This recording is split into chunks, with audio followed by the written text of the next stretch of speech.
Great. Sounds so weird when you bang it on this table. So anyway, let's go on here. Welcome to the Tempe City Council retreat here at the beautiful Lakeside Room at the Tempe Center for the Arts, Friday, June 14th, 1:02 p.m.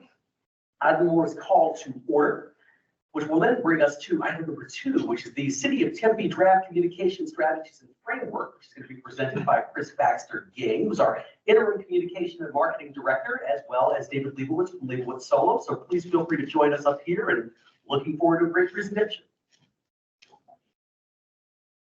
This one? Okay. It's a lot of pressure. No pressure, all good. Thank you.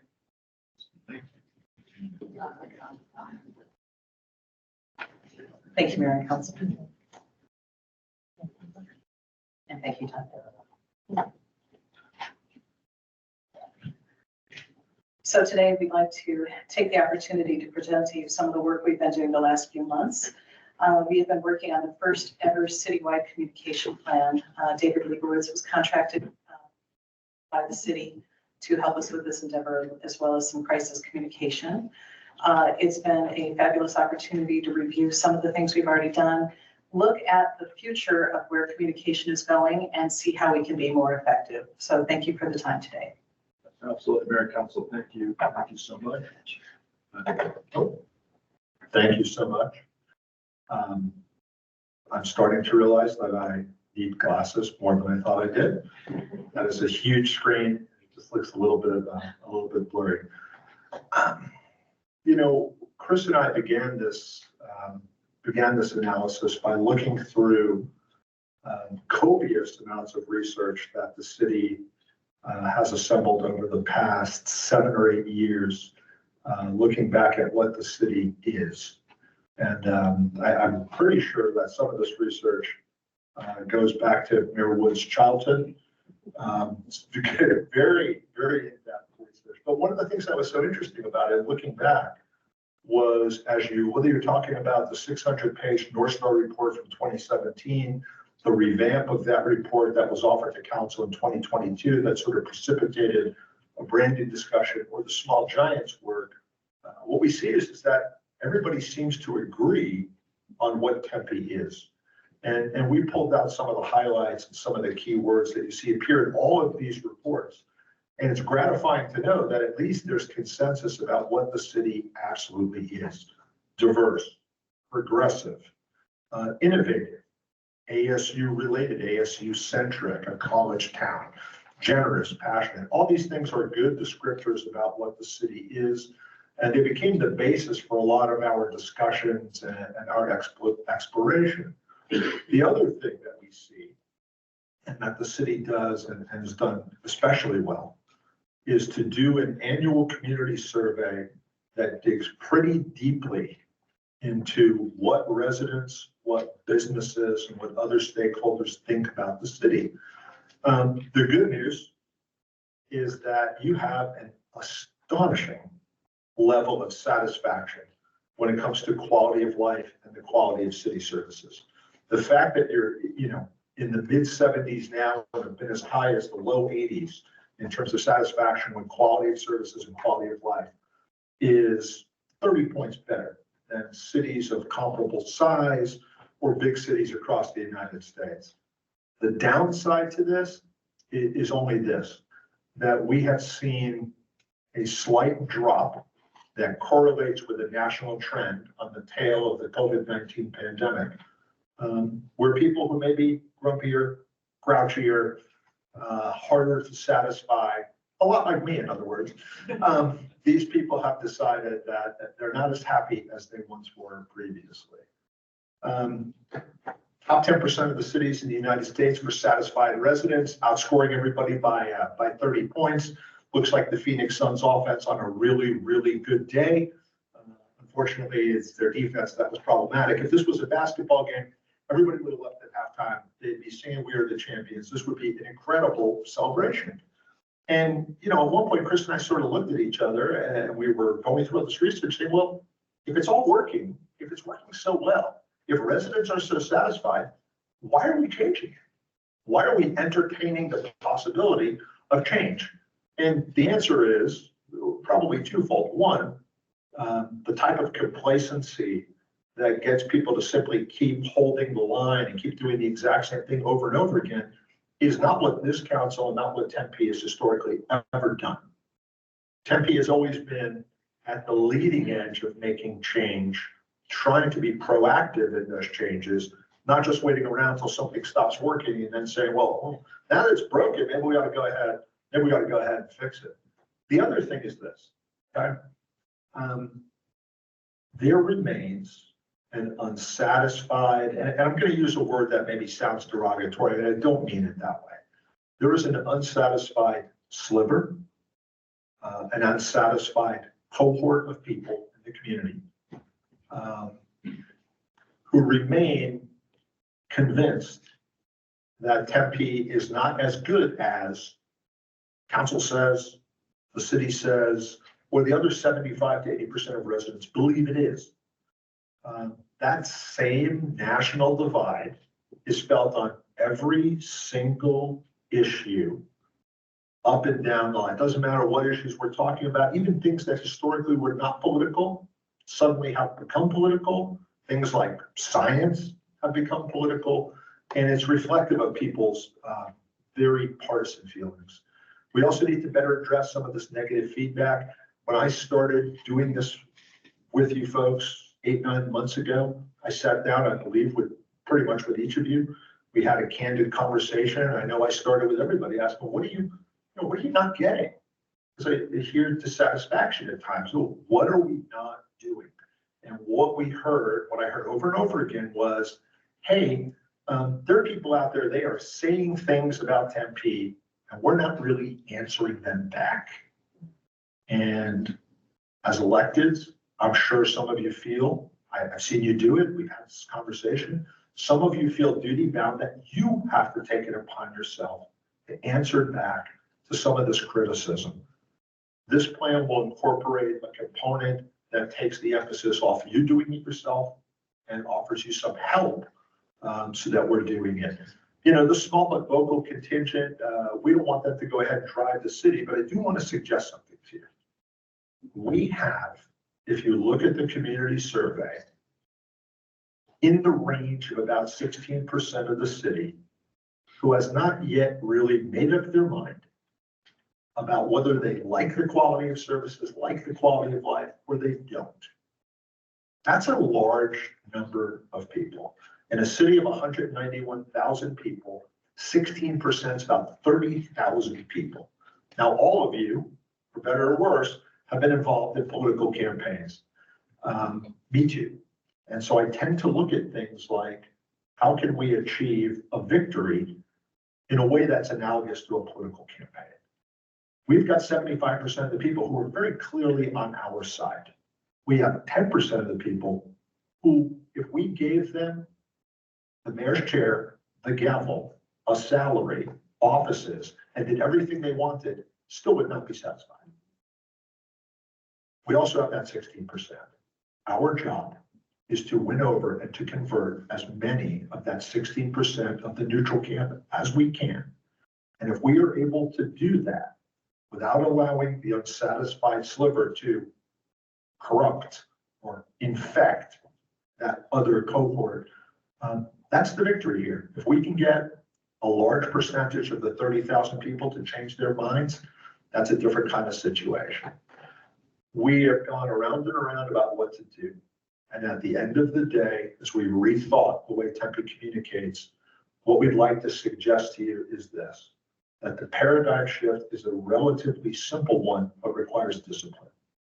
We have always talked, and the research always reflects, hey, this is what Tempe is.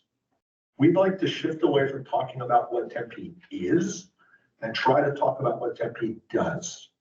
So what we're suggesting is talking less about us, what we are, and talking more about them, the people that we are impacting, the quality of life that we are improving, the services that we are providing.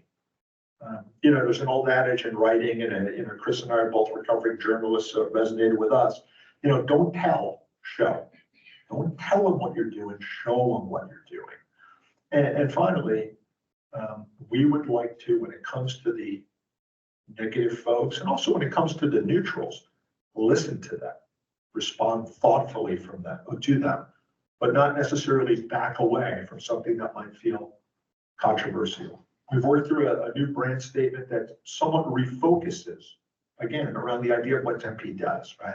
In Tempe, every person, every neighborhood, every culture matters.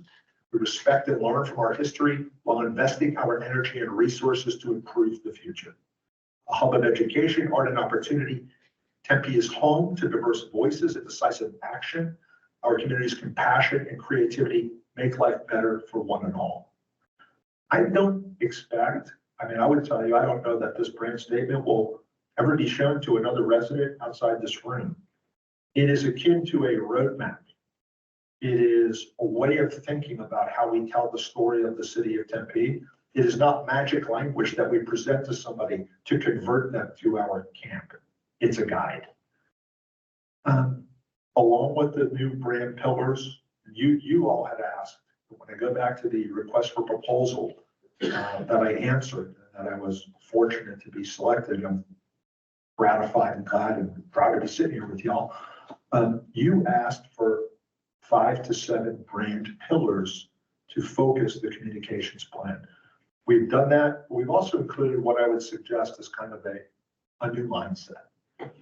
What we did was, and this may sound a little bit like refrigerator magnet bingo, but I assure you there's more to it than that. We took the council's strategic priorities. We took the historical research into what Tempe is, and we took the community survey and what residents say are their most important issues, and we created pillars that are designed to demonstrate what we are doing around these topics that residents are telling us, hey, that's what we care about. I don't, if I move to town, and I'm considering it because I love the city, I don't know that these would be my most important issues. That's not what's important. It's not any of our most important issues are not the guiding. This is what residents have told us. Number one issue, helping the unsheltered. We heard you, we took action. Tempe invested $72 million in affordable housing homelessness solutions last year, reduced homelessness by 34%. That's 1,600 or so people we have helped move off the streets and into shelter. That is a demonstration of action, and it provides us with a talking point. When we hear from people, I'm not going to mention any names, but we don't care about the homeless. We're just trying to make them disappear. This speaks volumes about what you have actually done.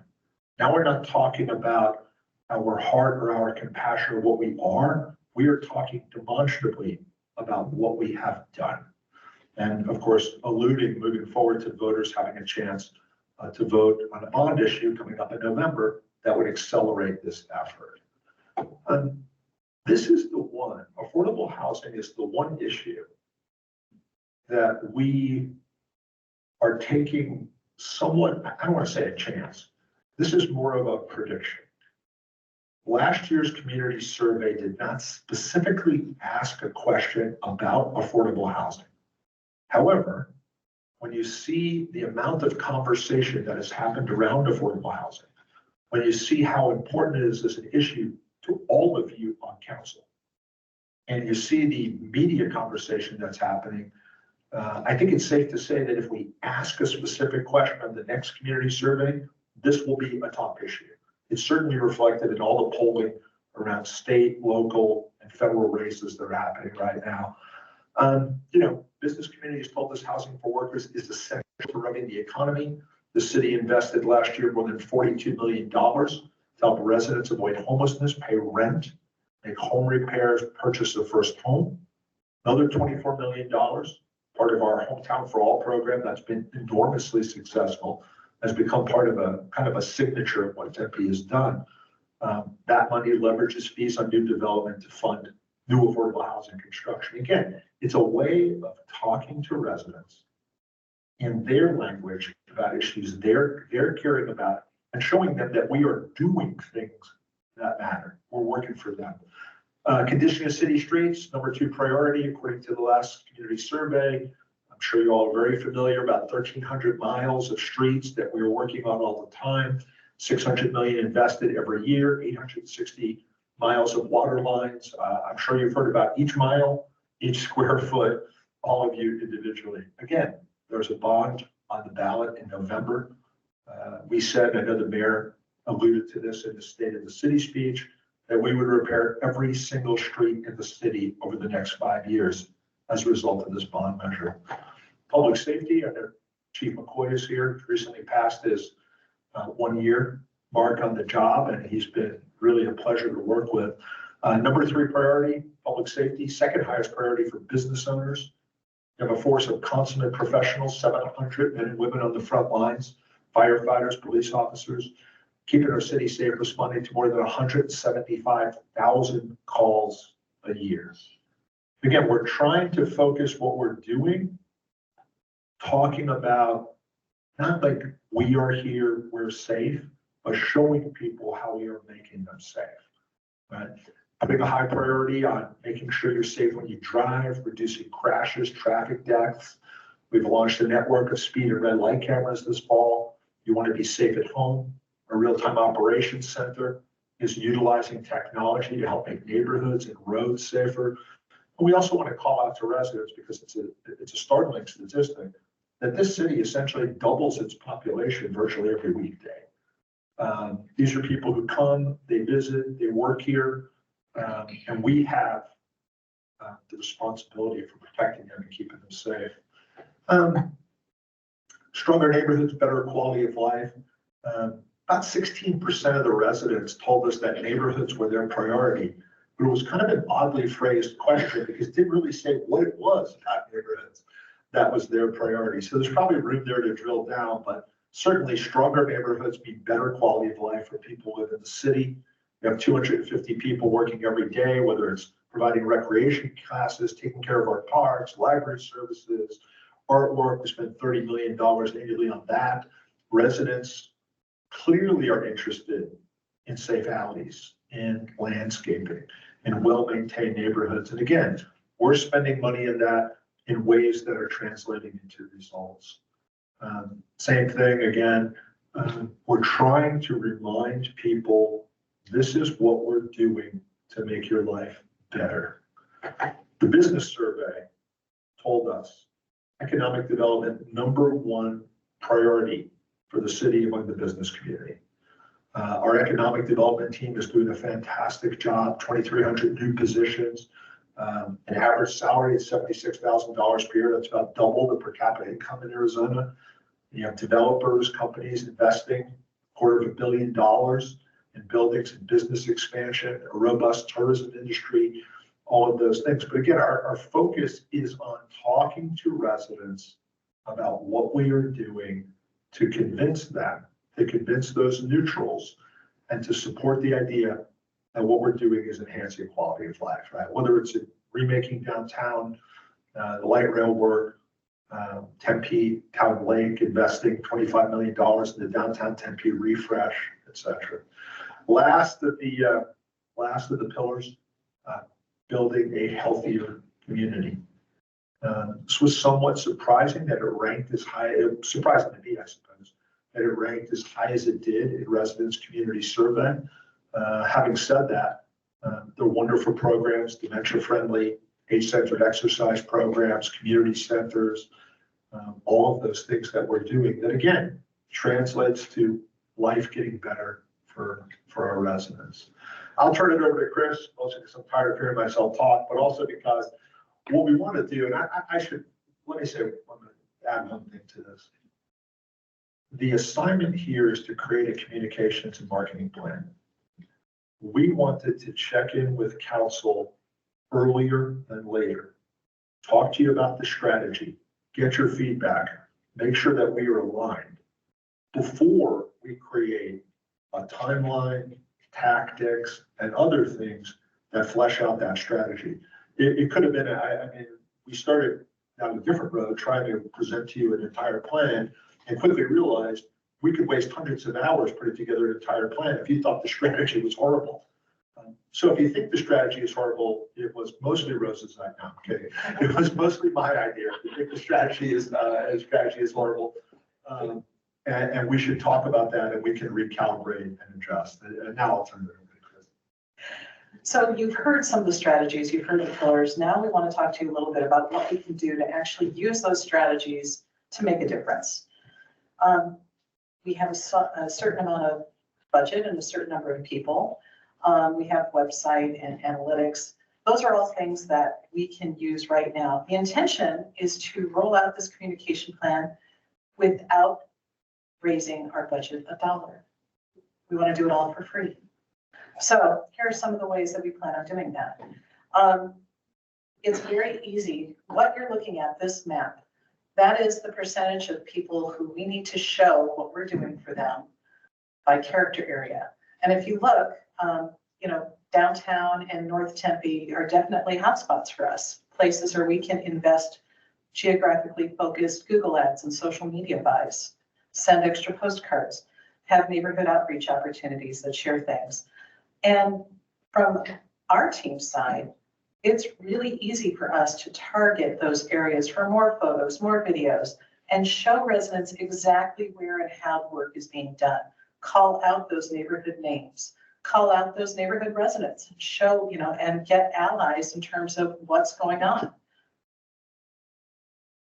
And I always think that satisfaction goes up when it's easy to get what you need. Some of the simplest things that you can do make the biggest result. And one of those things that we're working on right now is we're redesigning the front page of Tempe.gov. And I wanted to share with you what this is going to do for us. The top that you see is going to be video, still with the big search bar. Right beneath that where it says find a service, that is a brand new amenity. We're putting in every single thing that you need to do in the city, and that pull down menu will allow you to find it right away. So you won't have to go searching all over the website. Right there is what you need. Beneath that is a box that says trending. Those pillars that David just talked to you about, we have 4 opportunities to rotate through that box and put the hot topic of the day there. So whether it's affordable housing, whether it's public safety, whether we need to talk about Prop 479, that space is what that's for. And then below that, we still have our events and our news and all the other things. One other change, at the very top, the teeny tiny little letters at the very top, it says things to do. That is an event page that you can go to that has our calendar, the Tempe Center for the Arts calendar, the Tempe Tourism calendar, the DTA calendar, plus all the passive recreation opportunities in the city. So you can find everything there is to do in one location. So we're looking at that. The new look and feel, I think, is a little bit more modern. It uses our new palette, our new logo colors. Also, we're looking at in the future possibly adding a chat bot because, again, people have expectations. I can't find what I'm looking for. I'm just going to ask somebody. The person that you ask is the chat bot. Really quick thing too, Chris. Councilor Hodges' question. Yes, my question is, when you have what can be done in Tempe, is there a possible way that you can have a link for us as council members, what we do too in our events? Absolutely. Absolutely. We can add that in. Thank you. You bet. So how did we get to what that webpage is going to look like? What you're seeing, that kind of looks like modern art photo on the side, that is actually a current photo of our webpage. And where it's kind of bright yellow, that's where people have clicked. People go to our website because they want to do things. They want to pay a bill, they want to find a job. And all of those clicks show us that. So that is how we came up with what was going to be on the new front page. Now we're moving forward with even more data collection. Thank you very much. You allowed us to purchase Sprout Social. It's a new analytics tool for our social media that will allow us to do an amazing amount of analytics. I can find what's being effective on all 30 of our social media accounts with the press of a button. We can see what is generally trending topics on social media. We can take a look at how we can respond. We can view the messaging and say, oh, this is working and this isn't. let's go ahead and tweak it a little bit, make sure that things are landing exactly right. Strategic Management has purchased an enhanced version of Zen City. We're going to be able to use those analytics. The photo that you're looking at is actually something from Site Improve. We use that for website analytics so that we can see where people are engaging on our website. We can find broken links pretty easily. There's a lot of data that's there. Our MailChimp email system shows us what people are clicking on, what they want more information for. And we have a brand new customer service software that's going to be coming online in the next year. Combining all of those things, it's a tremendous tool for us to be able to say, okay, what do people really want to hear right now? What's trending? What can we do to get in front of the conversations and show people what we're doing? And then, as it says, when we hear people in real time, we can respond in real time. We can give them the information they're looking for, correct misperceptions, and just move forward. I think that will have a lot to do with raising our satisfaction rates. Just to kind of give you an idea of what we're looking at, there are 35 million digital touch points just last year alone. From 25,000 practically social media imprints, 4 million emails that went out, and then 5 million website visits. That does not include what you get in mass media like TV or print or radio. And the next strategy we are one city with one voice. And working together with public safety is something that's going to be an ongoing improvement over time. Right now, as we're sitting here, our team has worked with PD, and they're having a press event that we combined together. So we worked on it together. Commander Hale is taking a couple of interviews on street racing. And we intend to continue doing those kinds of efforts, whereas one city. And then again, connecting everyone. There are a lot of opportunities to blend voices here in our city. Everywhere from 311 having the right information and getting the reports they have, to council communicators, and then including all of our partner groups. But one particular audience that we really want to include is our workforce. Rosa's weekly message that goes out is one tool that we use, but making sure that all of the people in our city have all of the information is a great way of reaching folks. And then finally, records requests. Just this week, we had a meeting on how we can move the needle on our records requests. Anyone explain? Yeah, one of the things, as I was talking and as we've talked to each of you to get your impressions, I also had a number of conversations with reporters offline about their feelings about the city, about how easy or difficult the city can be to interact with. And on a human level, we've heard really good things, like the people that we have who are doing talking for the city are approachable and easy to get a hold of. What we're hearing, unfortunately, is that our public records request system is to some degree antiquated. It's difficult to pay for some things. They feel like we're hiding the ball from them and that we're taking too long. I don't know that I don't think we're certainly not doing it on purpose, but if you compare other cities and their public records request situation and the protocols you use, there does appear to be ways that we can improve this. The reality is, if reporters approach us thinking that we are lagging or thinking that we're hiding something, we are often treated more harshly because they come to us with a bad attitude. Whether it's true, whether that's the reality or not, they think it's true. So we would like to begin to address this, and we started to talk about, is there a way to kind of create a queue that gets through these requests more quickly? Are there easier ways to pay for these things? Are there ways to use AI to make sure we're going through, police body camera footage as quickly as humanly possible, redacting things as quickly as possible? And also, are there ways to set expectations with reporters so that they understand the thousands of requests that the police department, the city clerk's office, and other departments are getting every year? That is not as simple as ordering a pizza And then you go to, documenthub.com or document dash, and it shows up in 15 or 20 minutes. So we're beginning to explore that.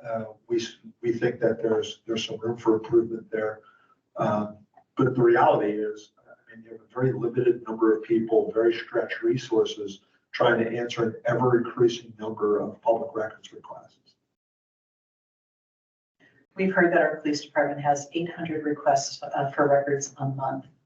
So finding a way to help alleviate some of that is a priority. We know they're doing a great job. We're just going to find new ways to help. Again, working through this without any additional money, but we do have 2 new people coming on board that I'd like to talk to you about.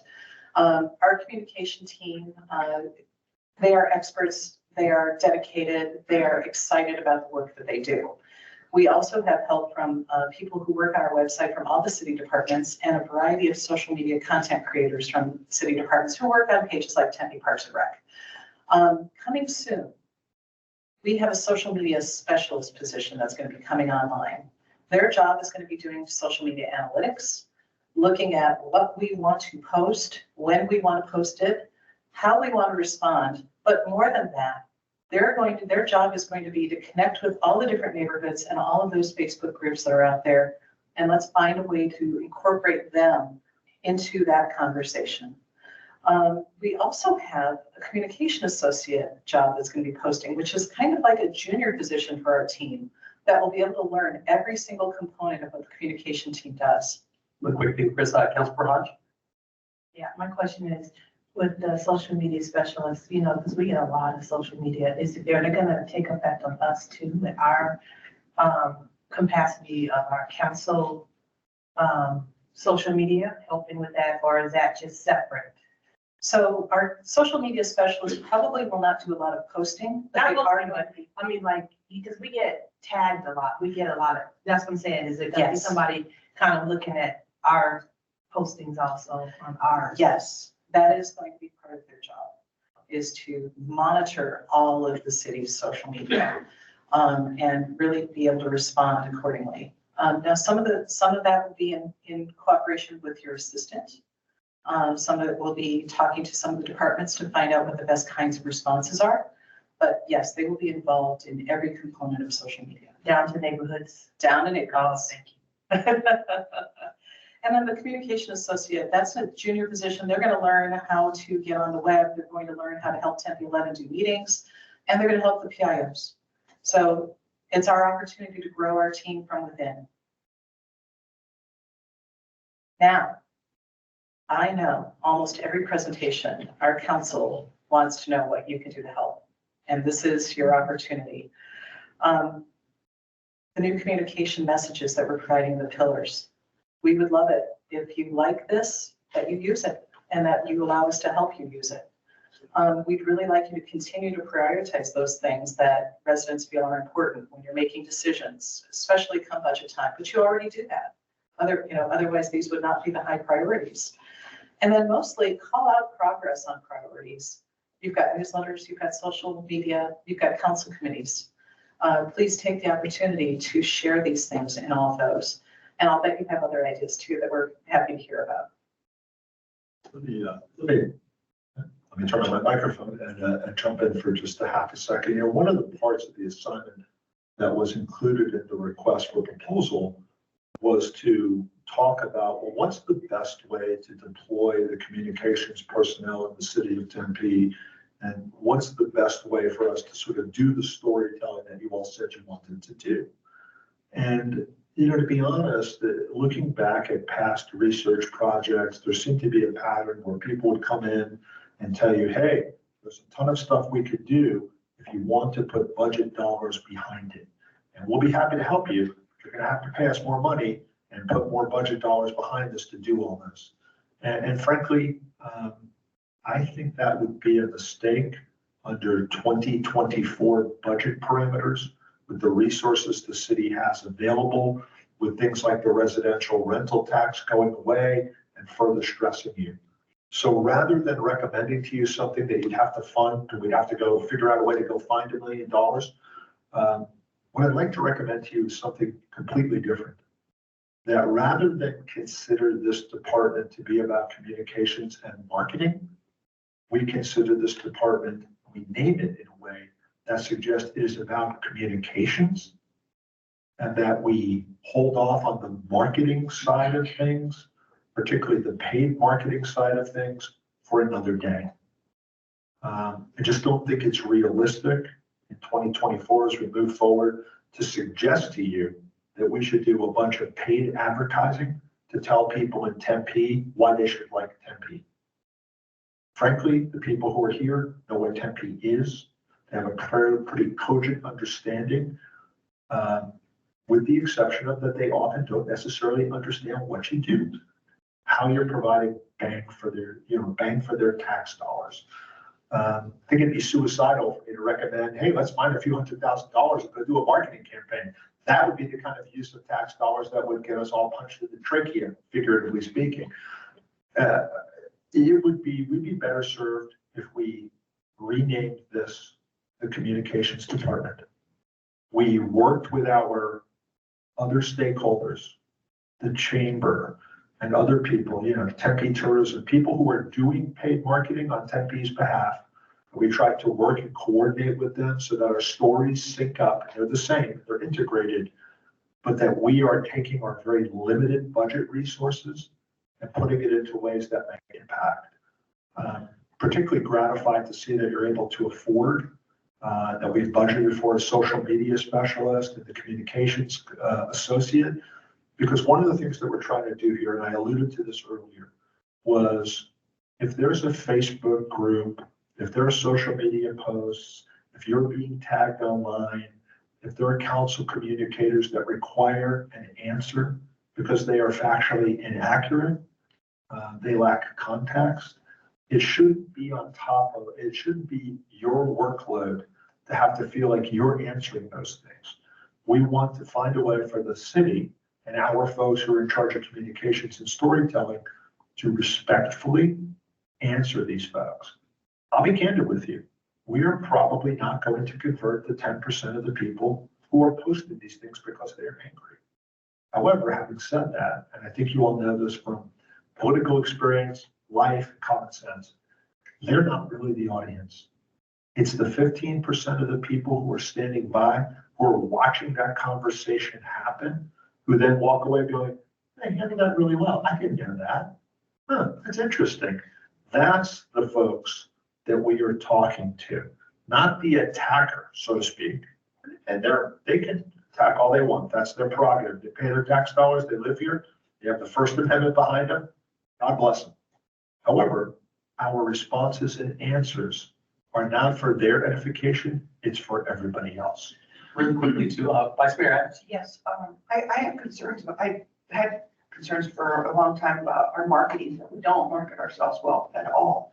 And I guess for me to hear that we're not going to do marketing, what I'm hearing is that we're not going to do marketing or work on that. And that concerns me. So David, can you address that issue? Yeah, let me better I think that is very explain. important. Let me better explain what I'm talking about. If you consider marketing to be an entire universe, okay, of things that people do to tell a story or to communicate with other folks, right?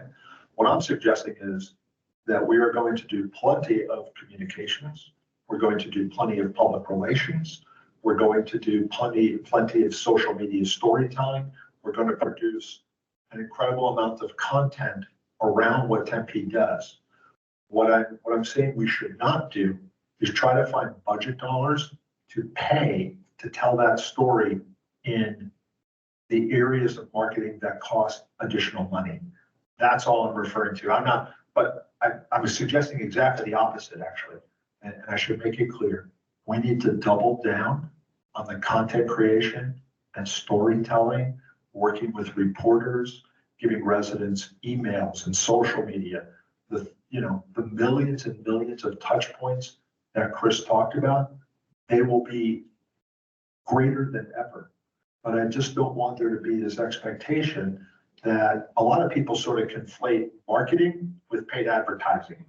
And so when people, regular folks who are not as sophisticated as the people in this room, see a department that's called the Department of, Marketing and Communications, they think it's got a budget to go out and do paid advertising. And honestly, we don't. So I'm just sort of arguing for some truth in advertising, not, yeah, I agree with you 1,000%, Councilwoman. We can't abdicate the responsibility to tell our story. We just need to do it in a way that's super cost effective and that takes off the table the idea that we've got a budget for this. We do have a budget, and we will do some paid advertising in targeted dart throwing kinds of ways. We're just not going to find a budget to talk about, Tempe's the greatest and go out there and try to tell that story. So that's I hope that makes sense. Yeah, I can see why you'd be alarmed. And if I can add on one thing, we have already doubled down on local advertising. Next year, we will have an ad in every single issue of the Tempe Tribune to go along with the monthly ad that we have in the Wrangler News. And we do have money set aside for good social media boosts so that we can continue to elevate those posts, especially in those geographically targeted areas. What we don't have is $500,000 to do blasted advertising and large campaigns. Just very quickly, Vice Mayor Adams and then Councilmember-elect Amber. Yes, and I'm glad, you really changed how much you're reaching out to the Wrangler. And because there was a time that they were not getting any attention at all. And all of South Tempe was asking me, why don't we know about what the city is doing? And you've really corrected that problem. And I just want to publicly acknowledge that and thank you for that. So Thank you so much. you're welcome. Thank you, Councilmember-elect Amber. My first official question. This is my official one. Yeah, My first official question. So, Mr. Mayor, Chris, how are you going to do that? Like, for me, that 15% of persuadables and campaign speak, they're not the ones that are clicking on, the social media. They're not going to look at the calendar. And they're like, how are you going to get them to do that? Whenever I went and walked, I told people, like, this is what the city is doing for you. This is happening right now. That music festival, they didn't know. They had no idea that any of this was going on. And, they're not getting the Tempe today. Like, how do you force that? You're basically going to have to force feed that 15%. So how are you going to do that? One person at a time. I know that sounds crazy, but today more than any other day, everyone has their preferred platform. Everyone uses, when you talk to somebody and you ask them, how do you want me to reach out to you? Some people will say by text. Some people will say, Facebook message me or Instagram me. Some people will prefer getting something on their doorknob. We will use every variety of communication possible to reach out to people. But one of the best ones is working with our neighborhood groups and just making sure that we have a lot of information available through email to them, through the opportunities that are out there, and going more places than we've ever been. I think that you just have to take your resources and spread them very thinly over a wider net. I think all of you found that out during campaigns. You couldn't just do one thing, you had to do it all. Councilmember Hodge, then Councilmember Chin.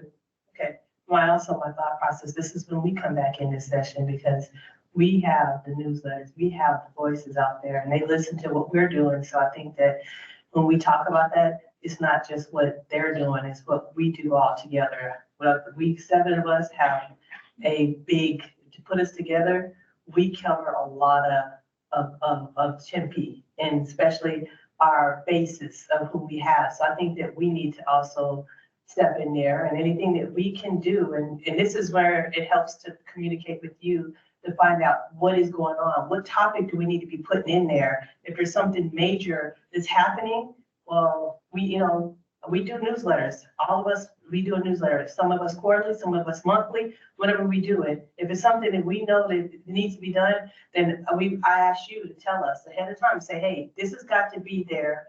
Can you put this in your newsletter? And we can help with that too. So just let us know how we can also help out. Councilmember Hodge, thank you so much. And one of the best things about being interim director has been getting to know all the people in the various departments a little bit more closely. And working with Tanya has been fantastic. She has been able to make sure that we've been able to communicate very closely and make sure that all the council knows the things that need to be out there, and we'll continue to do that. The other thing is that I didn't mention, and I apologize, Councilman Burley Dever, we have really close relationships with Tempe Tourism and DTA and the Chamber, and we're building better relationships with the schools. And I think by bringing those relationships even closer, it's going to help us get that message even further. So a lot of times, one of the tools that we have is called Peach Jar, and it goes out to all the grade school families. And we have noticed a tremendous success with that. It's $450. We get some free a month, and for $450, we get a little extra. And it reaches every grade school in Tempe. You know what we can do also? We can also, adding on to that, we can, each high school has their own student papers. And we can put that out there with the kids. We can put it out with the parents. They have a newsletter. So as we do in the elementary, we can do it in the high school, because a lot of the high school parents, the only time they really pay attention to the newsletters. They don't have the time to come into the different events, but they pay attention to newsletters and social media accounts. So we can add on to that too. I truly believe the best communication is communication that's partnered and shared. So if we can, as time goes on and we have our staff build, I see us just doing a better and better job of partnering with everyone to make sure that all of our messages get as far as they can in the voices that they need to be in. Thank you. Councilman Pritchett? Thank you, Mayor. Thank you, David and Chris. A couple of questions, actually 3 clarifications. Since you're talking about partners, you had a working committee. I think it was called Team Tempe.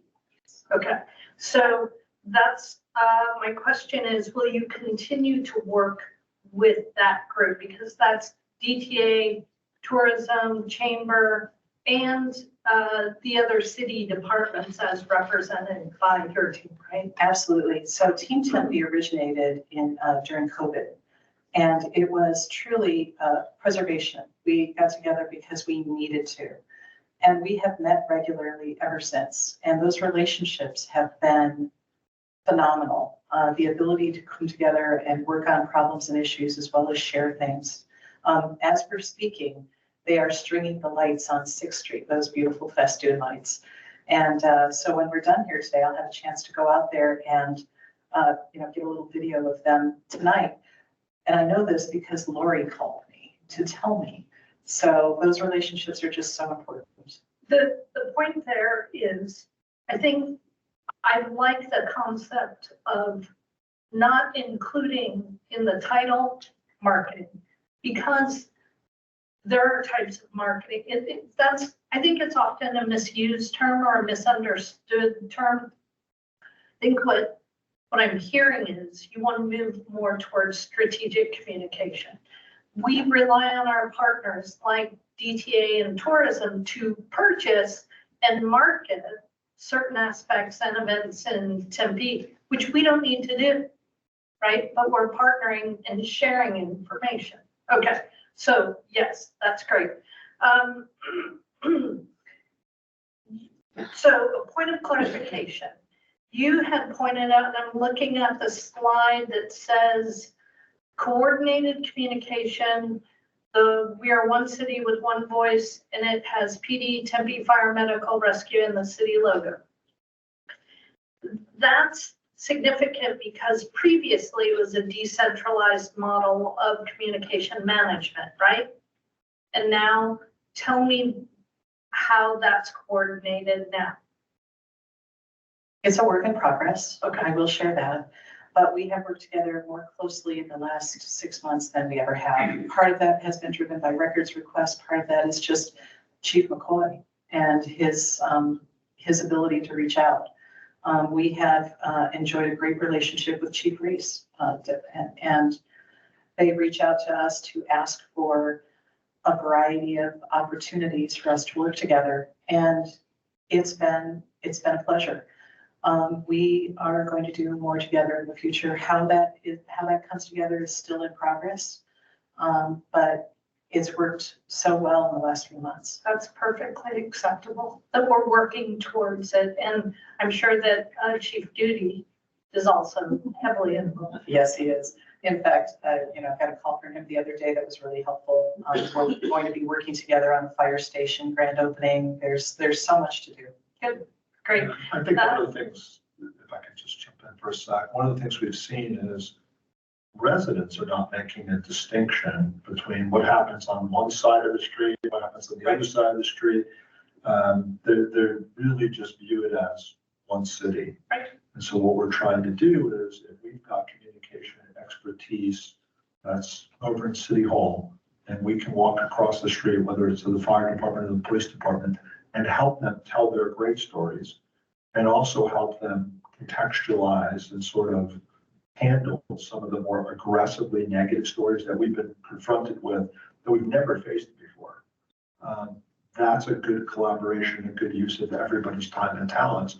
And we've not to date, at least in the past 9 months or so that I've been working with the city, not experienced any real territoriality. And that's different than many of the other cities and agencies I've worked with, where there's almost a resentment if you make a suggestion, if you don't happen to wear this or that uniform or sit in this or that side of the street. So we don't really have that here. So we've kind of effectively pushed past some of that. That's great. My last question so far is website rollout. Yes. When will the new website? So the design you saw, we just got that back a couple of days ago. And they have to go in and do all the programming now. We've asked for a few small changes. I would expect August 1st, but it could be as late as September. But we're very hopeful of getting it. I was originally hoping to get it, I want to have it online before your first council meeting. Great, thank you. Thank you, Councilor Keating. Thank you, Mayor. Are we done with the presentation? Is there more to this? I mean, if you want more, we could. No, but is there more? I think we have one more slide. Yeah, the only remaining piece was just to tell you about the next action. I alluded to that earlier. Mike, I alluded to that earlier about, if we're in general agreement that the strategy makes sense, then we'll fill it out and flesh it out with tactics, measurements, metrics. And then the other thing is, this goes back to the original RFP, there was some desire for a new tagline that would make more waves in the desert with new language, new feeling. And so if we have a new strategy that we're in agreement, we'll work through. We've already started working through new tagline options and things like that, that sort of get away from talking about what we are and instead take that paradigm on of talking about what we do. So that's the rest of it. Speaking of making waves, Councilmember Garland, did I just see you pour a Coca-Cola in the milk? I did. Wow. It's very good. I'm just saying. Hey, I was just making sure. I did not want to burn Shirley. Sure. If Phoenix has an official drink, Tempe can have one too. That's it. So, all right, so I do have some comments. I have an agreement with the general strategy. Something about the website redesign is great, but the search functionality has got to improve. During the height of the coyotes, you could go in there and put in coyotes and nothing would come up. Or it'd be like, what to do if you see a coyote, whatever reason, that search functionality. A good looking website is great, but it doesn't do residents any good. They can't find anything on it. So I don't know what that looks like. Maybe there was a time when I did, but that shipped the sale, unfortunately. But certainly we need to take a look at improving the search functionality. Councilmember Keating, there are a couple of things that we're going to be doing. One of them is we had a meeting with IT the other day. There is a new ADA compliance 2.1. There's a lot of language that goes in front of that. And part of that is we need to make sure that every single photo has the alt text on it. But while we're doing that, we have an opportunity to add in SEO, search terms, making sure that everything that we're looking for is in there and clean out what is no longer valid. So a really robust effort to improve the back end of the website will be coming along. Great. Also, I think by changing out that front page and making it easier to use, people will have less need to do that search bar. Because hopefully if we have something like perhaps coyotes crossing the road is a problem, we can use that trending box as a tool. So you can find that right away. Okay, would that back-end improvement be rolled out with the new look website, or is that something that comes after? I think it's going to be a side-by-side process, but it might take a little longer because we work with other departments and their websters to help us accomplish that. We have about 200 people throughout the city who each have a section of the website. So one of the things that I plan to do is work at one of our department directors meetings to ensure that when the new website is launched, that we have a robust effort, that everyone takes a little time to go through their section. And, you know, we started as a group, not necessarily as just one person here or there. Okay. As far as social media efforts, I think we absolutely have got to have a presence on TikTok. I know that we have a TikTok, but there's no videos on it. That's just where people are. We talk about the missing 15%. We got everyone that's not in that 15% is probably already engaging in the social media, the Facebooks of the world, right? I think that that is kind of an untapped market as far as getting our message out there. I don't know how to use it. I've officially become old now that when new technology comes out, I don't want to bother taking the time to learn it, but I really should. So in addition to that, if this new social media specialist could kind of give council a tutorial on how do I make a video that will trend. I mean, it's not gonna go viral. That's a ridiculous thing to say, but you know, there's certain things you can do. Like I know if a video is over a minute long, it gets more views, things like that. There certainly are best practices the council can be aware of when doing that, but I think as far as, and I agree, I think the strategy of hitting that 15% is smart, right?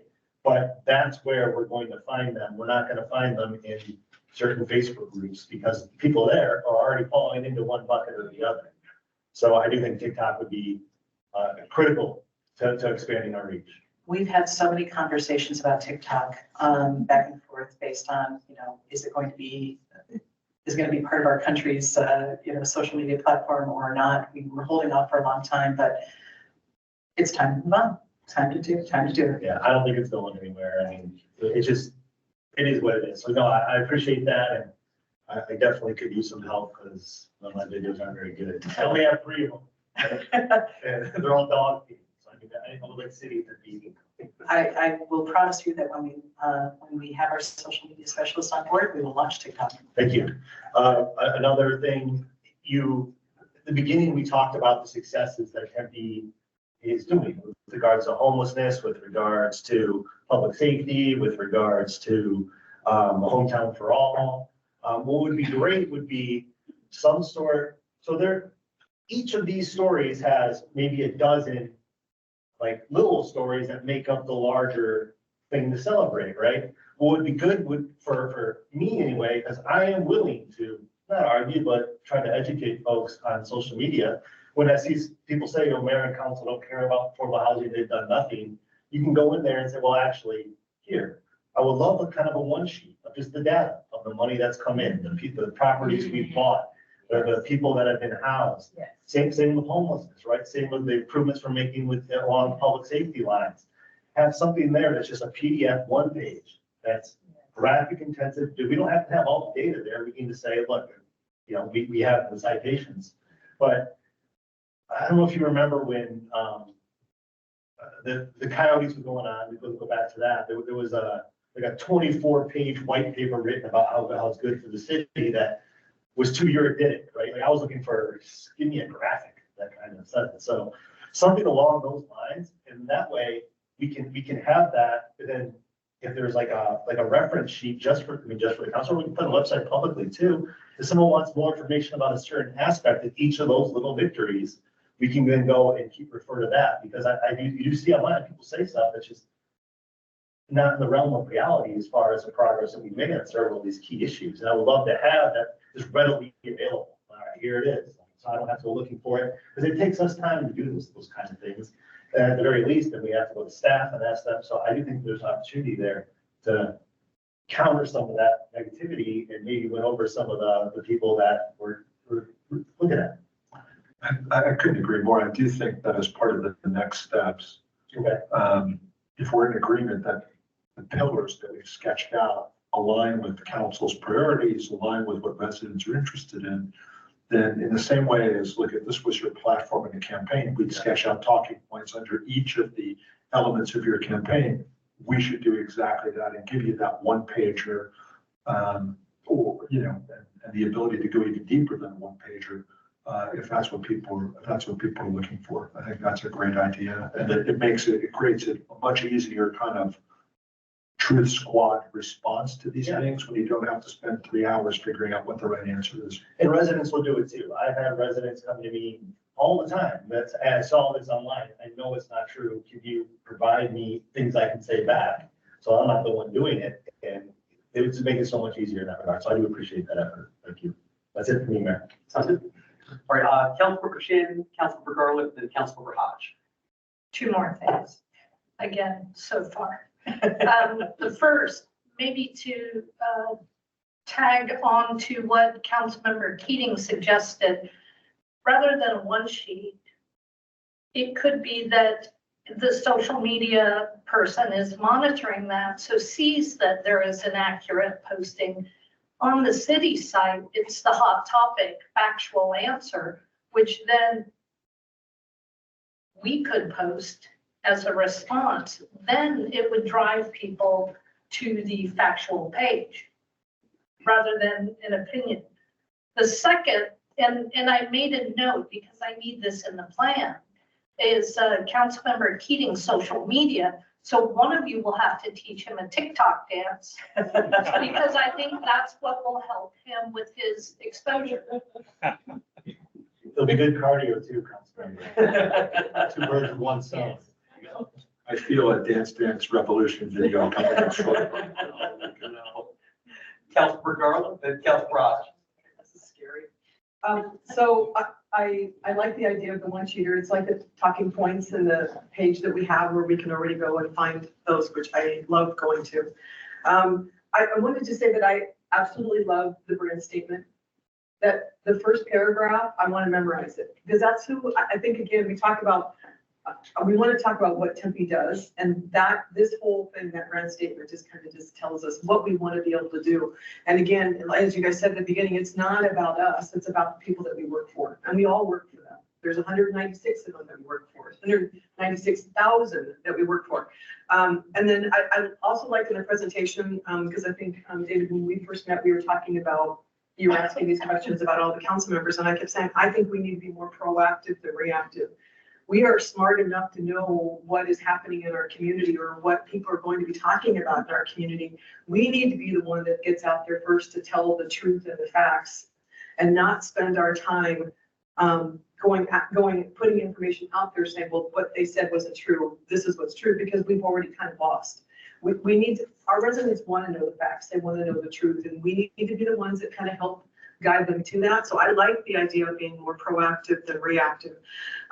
I also like the idea about having somebody helping with the request from the media from our departments. I cannot believe that our police department gets 800 of those a month. I did not know that. That is ridiculous. Again, one of those things is that people in the public, and maybe it's that 10%, talk about and have recently talked about something horrible that happened somewhere. We know that it's not true because there's footage out there to explain it, but we are not getting out there and doing it. So again, we're behind instead of getting the truth out. And I think that, again, being proactive about it will be wonderful.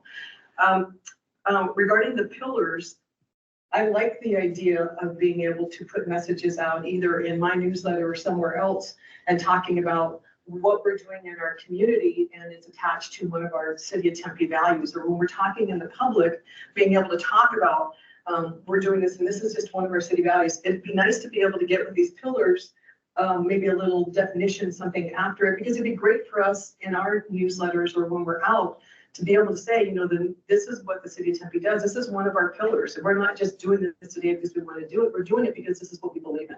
And it's one of our pillars. So having something attached that you can share with us that we could get that share out on our social medias or in the public when we're out there would be really great. Again, the website, I'm glad that Councilmember Keating brought up the search page. For me, just before I got on council, after I was elected, there's a number of ones there that I was trying to learn about the city. And I got onto our webpage and I would click on a link and then click on the attachment and click on that, and then I would go all these places, which were great. Some of them are no longer active or around. So cleaning up that things and people that were on there that I knew no longer worked at the city. So I'm glad to see that we're going to kind of do that cleaning up. The other one was, and this is because I'm usually in a rush and I'm lazy.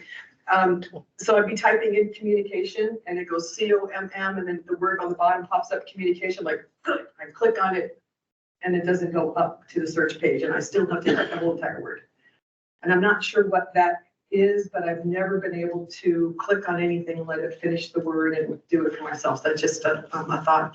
And we were talking about, and I think Councilmember-elect Danberg was saying about how we communicate and getting the word out to people. And I tell you, I know at school, we would send things home from the PTO in backpacks and parents wouldn't get them. And then we pinned them to the backpack and they'd fall off on the way home. And then I just really wanted to write notes on top of people's heads or on their shirts because the messages weren't getting home. So we do need to find many different ways to communicate. So I'm glad that you guys are already thinking about that. I think that's really important. I think that's all my notes. Click. Yep, I got them all. You guys are great. I love it. Thank you so much. Councilmember Hodge? Well, my colleagues said a lot what I was going to say. I have one thing for Councilmember Keating. I just did a TikTok and I was damn good at it. Yeah. I was dancing. Just want you to know. So they an age thing. But also, when we talk about the pillars, what works a lot in the school districts is having that sheet print out wherever we are in the city for people to read. So they know our pillars. And another thing is when we have neighborhood meetings, maybe we can have our literature at all the neighborhood meetings of positive things we're doing so they can read it themselves. Because it's all, as everybody's not in social media. A lot of people are starting to turn away from it because they say it's so negative. But a lot of the people who come to these meetings, they have a voice. So I think that we have a representation showing what we're doing. I don't even care about we can't always hem in all the positive, the negatives. We can't always just go, because we are looking reactive every time we're out here and everything is always about what someone else has said. So let's put out the word before they do.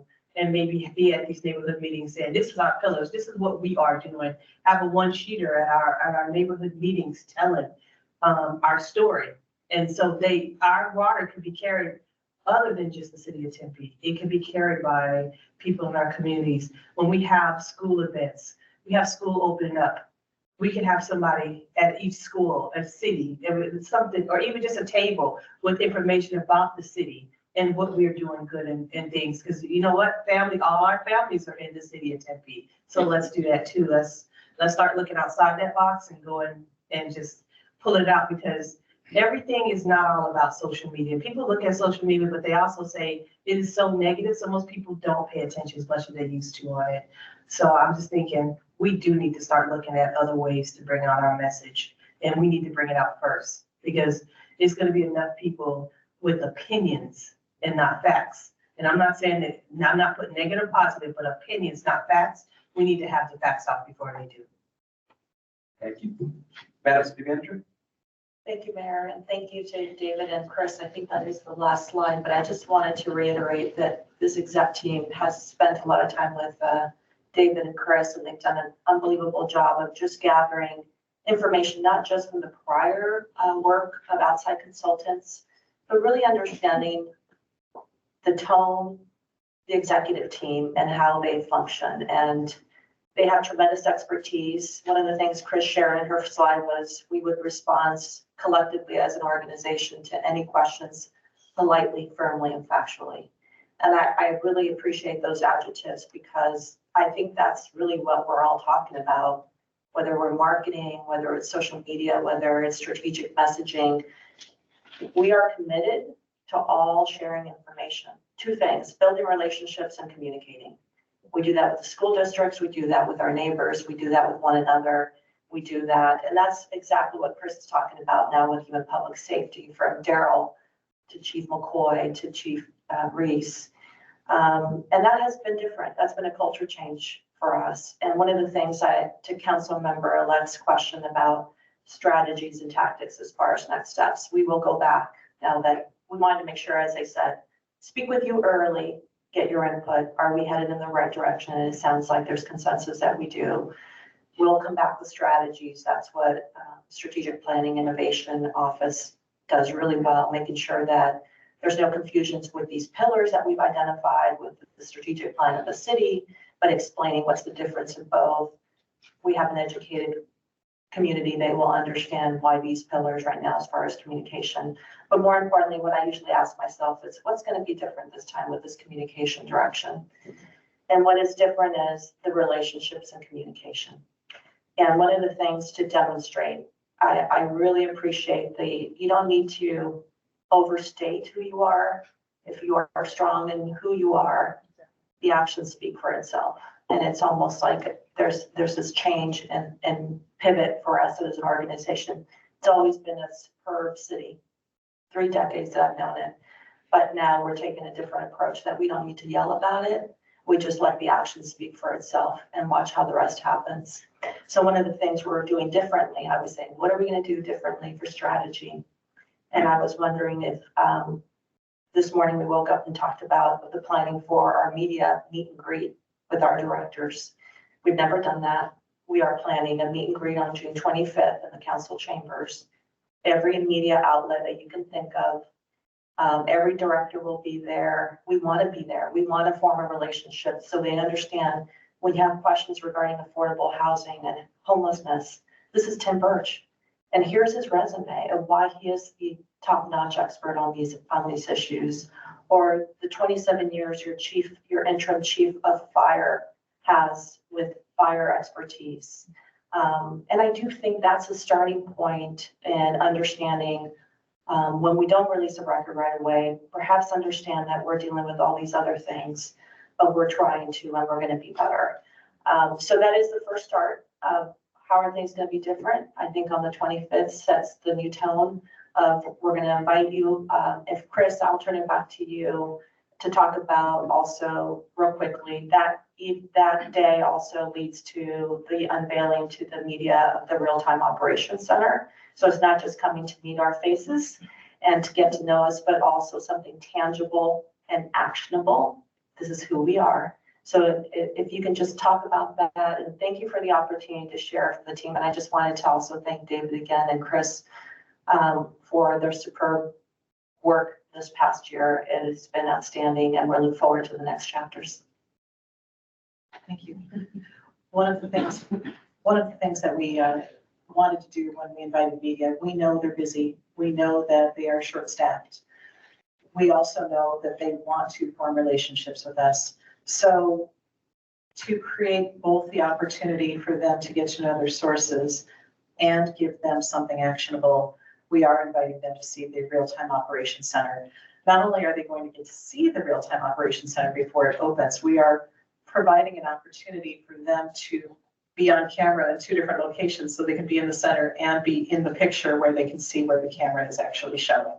So they'll have a unique opportunity, which I'm really looking forward to. I think it's a very good way of sharing, relying on our media friends to help us share with residents. This is what it is. This is what it does. And this is how it affects you. The whole idea with this communication strategy in showing people what we're doing is, in the long run, transparency, which is a crucial value that our city holds. We can't convince somebody that their roads are great if their roads aren't great. So this is just an extension of us walking our talk. Whereas I eat that. I knew I wrapped that up so succinctly. That's it. Thank you so much for all of your time and your energy and the comments. I have a lot of homework to do now, and I'm really looking forward to it. Well, no, Chris, David, thank you so much. Great presentation and obviously great discussion from the council. And I think we're all very comfortable moving forward this direction. So thank you again. Thank you. You're welcome. Thank you. And thank you to Councilor Garland for introducing us to Tempe's new cocktail. All right, item number 3, council committee structure, and that would be from Tanya Chavez, our mayor and council chief of staff. Tanya.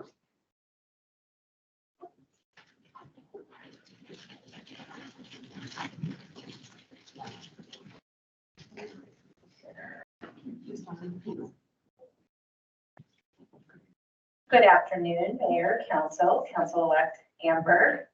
I'm really excited to be here today to talk about council committees. On the heels of the presentation, I feel like the council committees are one way for us to show all the amazing things that we do in our community. I'm going to give you a little stat that I have later in the presentation, but on average, we have 57 views for the council committees post wrap up. So people are visiting our YouTube link on average 57 visits a meeting. That's incredible if you think about public meetings. We're lucky if we get 20 sometimes. So 57 really tells us that we may not have the in-person attendance that we hope for. And maybe that has to do with time of day, but we definitely have people that are interested in the work that our city is doing and the connections that we're bringing to the community. So I wanted to share a little bit of a background, historical knowledge of our past council committees. And the reason I wanted to do that is that there's been different iterations to these council subcommittees. I'd like to highlight that the changes over time are really as a result of, mayor and council priorities and the community priorities. So prior to 2010, there were various subcommittees on different areas of interest. There was not much background I could find related to that, other than that was how it was referred to.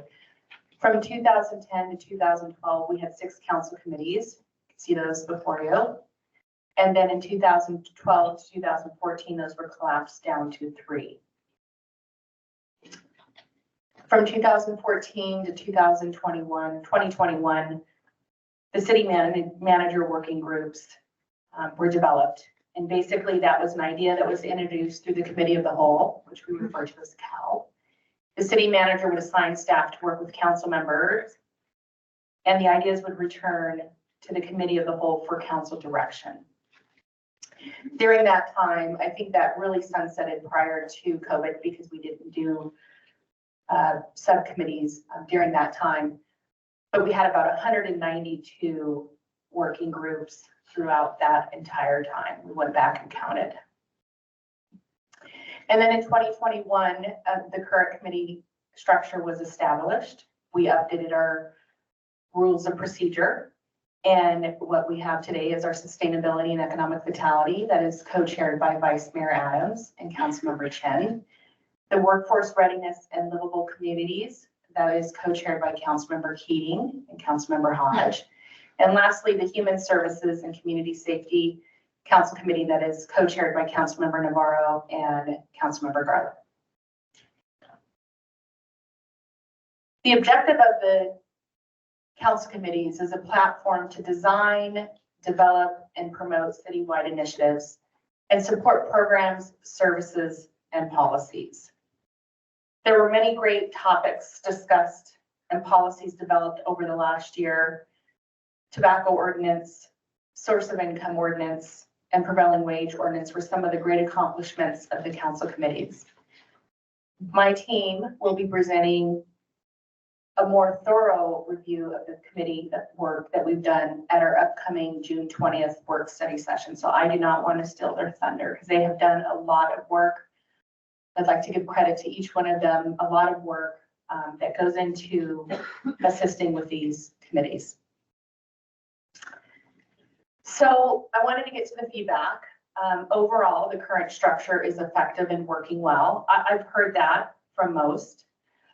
However, there were some challenges that I've heard regarding the current structure, and some of those items include restricting the scope of work based on the committee assignment. I've heard that it would be nice to be able to work on areas of interest that maybe are outside of the committee that I'm assigned to. And it also, the current structure also limits collaboration opportunities.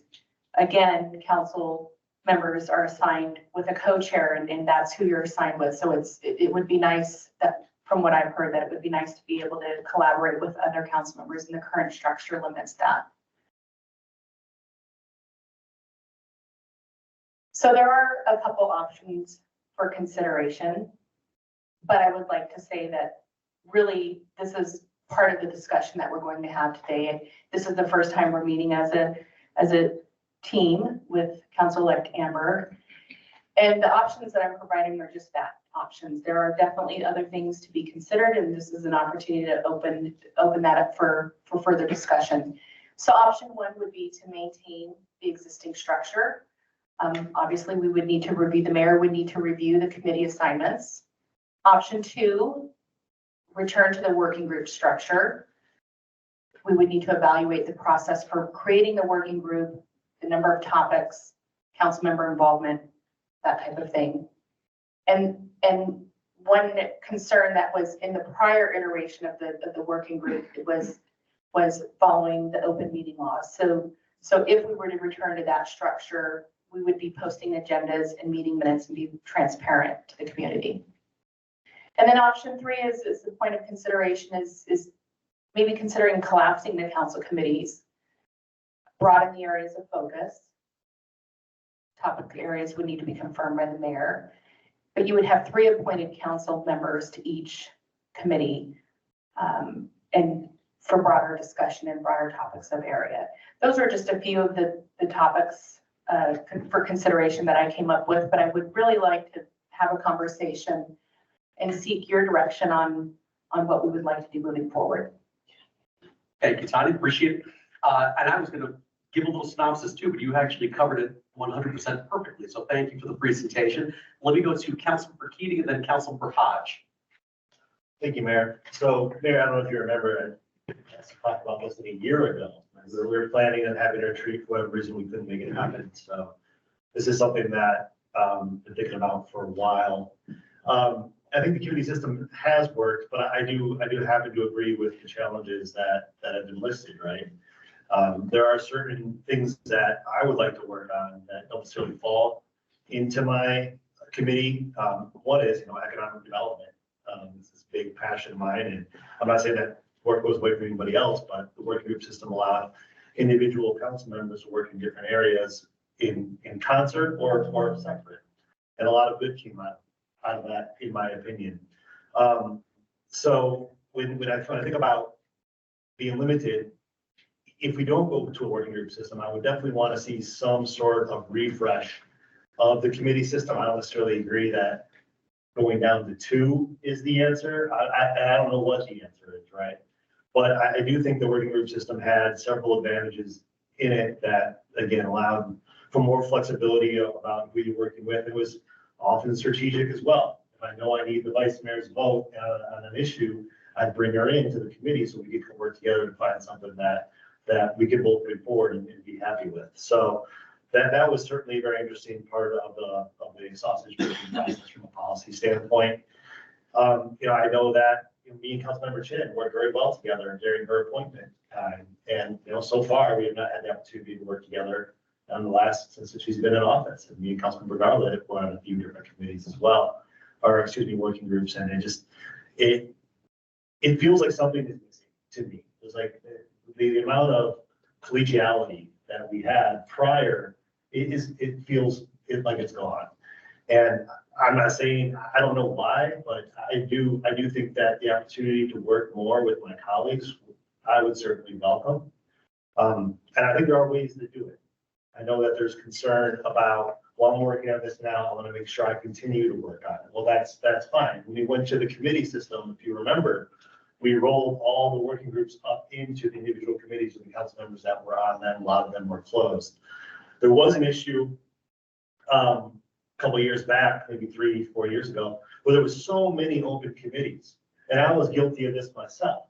Because like for Tempe Works, for example, I really resisted closing that working group because it provided a level of oversight to the program that I cared about, which was unnecessary, frankly. But I wanted to make sure, hey, you know what, this year I might want to seek a budget expansion. Therefore, I should not close this committee because I might need to bring in my colleagues to talk about that. So I do understand that there's been some concern among staff as far as work requirements go. And I think what we could do easily is put some sort of limit on it that is reasonable. Maybe it's each council member can open up 2 committees if they can find it. I mean, because it took at least 2 council members on the committee.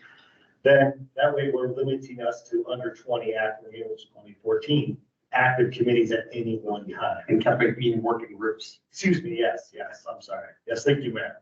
Every time I just said committee in the last 5 minutes, I'm at working group, for the record. So I do think that there are ways that we can do it. I know that originally, and I met with the chamber on this issue, and they're actually in support. I don't know if they've reached out to anybody. They're in support of going back to the working group structure as well, because, you know, I don't want to like speak out of turn, but there's this sense that the committees are more of an avenue for updates from stakeholders and staff and less of an avenue for serious policy making. So there was an appetite to revamp the system a little bit from the business community as well. So, you know, I do think there's ways we can do this that would be smart and that would make sure that we're not putting undue stress on staff. At the very least, I would like to take a look at some sort of a remix of the committee structure. Because again, there are items that I'm very passionate about economic development. And 2 years ago, the mayor came to me and said, hey, you know, Jennifer and Arlene really want to work on this. Would you mind switching with them? I said, yeah, sure. But the truth of the matter is, I wouldn't have done that if I had known that if there was a possibility that I would never get to work in economic development again. You know, so that's kind of why I wanted to talk about this. And I'm interested to see, you know, where my colleagues land. This isn't, you know, as always, it's not an issue where I'm going to die on the hill on. So whatever this committee, this working group decides will be fine. But I do hope we take a serious look at, you know, improving some of the challenges that currently exist. Thank you. Thank you, Councilor Hodge. Okay, well, I did not work on the working group, but I've seen a lot of them. And I talked to the staff too, and I think that the situation is what concerns me about it is that we start to overwork our staff when we have too many open. And another thing is our system we have to have some kind of in between, because we are actually being accountable by having meetings once a month. And with the working group, it could be months and time spread between it that is not, it's not like it is now. We get, as she just said, might not have people come into the audience, but we have people who tune in to hear our monthly meetings. So I really do like that part. I don't want to lose the structure of having monthly meetings and you know, getting out there and providing information to our constituents of what we're doing and showing that it's already showing a positive part to it. So I'm not against changing it, but I just don't want the committees to go away completely, because I really do enjoy working in committees and knowing, kind of previewing what I'm gonna be doing in advance and starting to work on things. And it's not, I think it's gonna be a mixture of both, but I don't really want to go back to the working group directly, just the working group, how we had it before, because I've heard a lot of negative things about it as well as the positive. So I want to see if there's some way we can mix it together. But yeah, I really do like our fact that we do have constant meetings and constant, it's almost like we are accountable to our constituents of what we're really working on, and they know about it each month. And I get people telling us, well, I like that you had that information out there. I love that. So I don't want to lose that in the structure. And I don't want to overwork our staff, because we may say one thing, but we're elected officials. We'll start opening 20, 30 of them, and we forget that we still have to worry about the staff that we do it. This way is kind of, our staff knows exactly what we're going to be working on. They can work on it, they can put it on there. So I just figure if we're going to do that, we need to do a mixture, because when we look at things for us, we also have to look at what's going to affect our city too. So I am okay with doing a mixture, but I'm not good on going back to the other one because I heard so much negative things about that too, so. There we are. So that's good. Really quick thing that I want to Councilmember-elect Amber, but just actually commenting on things that both you, Councilmember Hodge and Councilmember Keating mentioned. So I think I lived under both systems, the working group system and the council committees. I think the central issue with the working group system was at that point in time, there were, to your point, Councilmember Hodge, there were too many that were being opened up and not closed. And I think that's why it had a very crushing effect on staff, is because if you have, 70 working groups open at the same time, one thing I think it really is important, I know we all know this as council members, so this is not me lecturing anybody. I have to remind myself of the same thing. Whether we had working groups or council committees, the staff are still working 40, 50 hours a week. There are plenty of things going on in terms of work they have to do to keep the city running and constituents they also have to respond to, whether we had any working group or committee structure at all. So when we're doing these things, I'm not saying that they're necessarily extras, but it is extra added work for them, whichever system that we end up picking. But I think the issue would be, if we went to a working group system, I think we would have to find a way to really police ourselves as council to do something like what Councilmember Keating talked about, of saying, look, you're allowed to, as a council member, have 2 groups open and that's it. And before you can open something else, you have to finish the other issue first. But I think we would all be responsible for policing ourselves, and not that, as you said, Councilmember Hodge, I think your point is very well taken, saying, well, I know I said 2, but these other 2 things are really important to me. It's like, no, I think that's when we all have to step in, myself included, to say, that's not what we agreed to. You have your 2, finish before you start something else. The thing for me, and I could work under both systems. The thing I did like about the working group system, and I'm just being honest about this, is that when I was, as mayor, I don't really have any formal role in the council committees. This is not to sway anyone or to put a thumb on the scale. It really comes to, I really frankly defer to my 6 colleagues on about what they would like to do. But in the council committee system, it really is just, 3 different council committees and 2 council members per. And I was only typically called in if it was, hey, someone can't make it or someone's coming to the meeting 15 minutes late, and we need you to log on to the meeting so we can make quorum so we can actually start the meeting. But as all of you know, I'm a complete policy nerd. And I love being involved in stuff. And I love the ability to have the opportunity to work on policy at a very granular level, because that's frankly what I love the most about this job. And I've always loved the most about this job, is getting involved in public policy. So a working group structure would give me more ability to work directly with members of council without just sort of parachuting in from time to time and people really going, well, you're not really a member of this committee. Like you're here for quorum or you're adding an opinion, but you're not really part of the group. So not that anyone's ever said that to me in that kind of a dismissive way, but I'm just saying. So I think that is, my perspective on this. But one last point about what Councilmember Keating said, then I'll go to Councilmember-elect Amber. I do think that the working group system, it doesn't mean the committee system could not be tweaked to somehow, I don't have all the answers about how we could actually adjust these systems, and the committee system could be tweaked potentially to do this.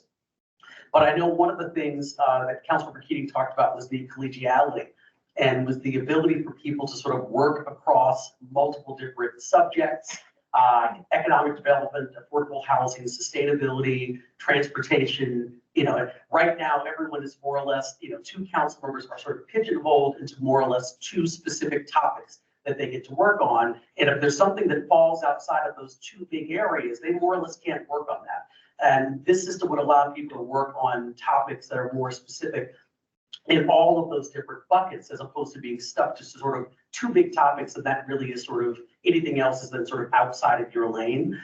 So it does give people the opportunity to work on more things potentially, but it does give you the opportunity to have several different combinations of council members or mayor and council. So you actually have the ability to work more directly with your colleagues and kind of get to know them on a personal and professional level, their working styles, and maybe frankly things that from an issue standpoint are really critically important to them as well, which the current system I don't think does as well when you're kind of stuck with one other member and you don't have the ability to sort of work in an interdisciplinary fashion. So once again, I could do either, but that's just sort of my general perspective on the 2, but I will now go to Councilmember-elect Amber.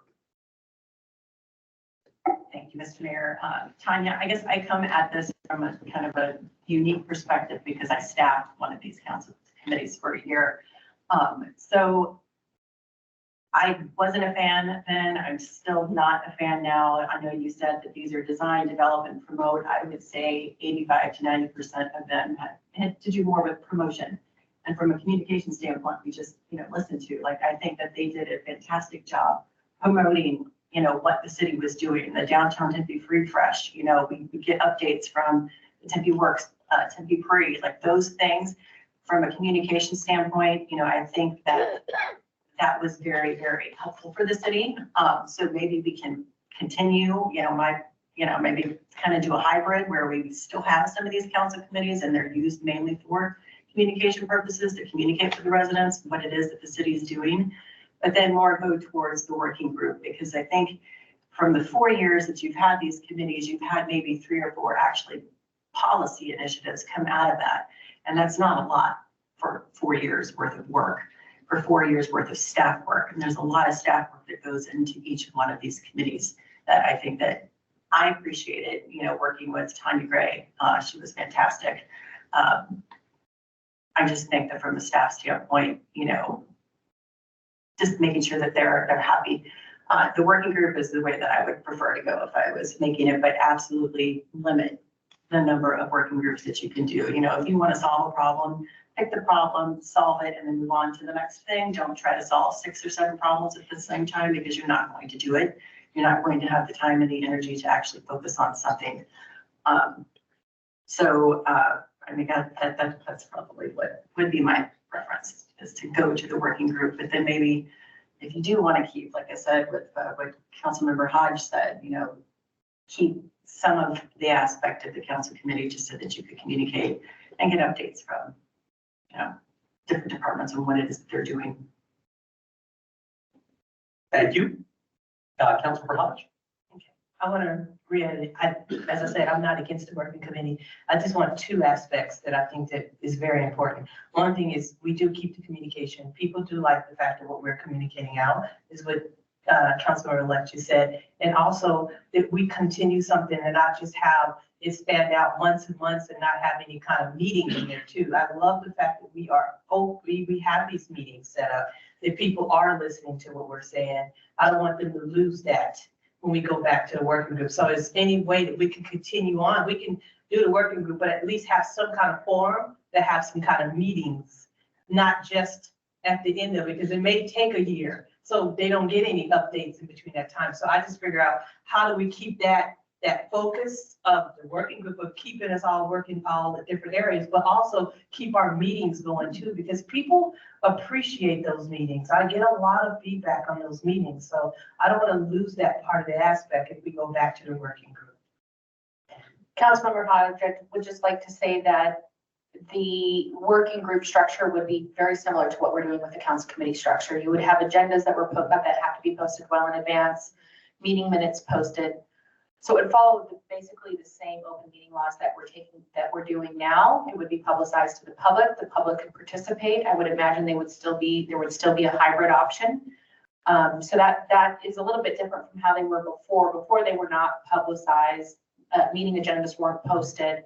So the public would be able to participate in any meetings that pertain to that topic item.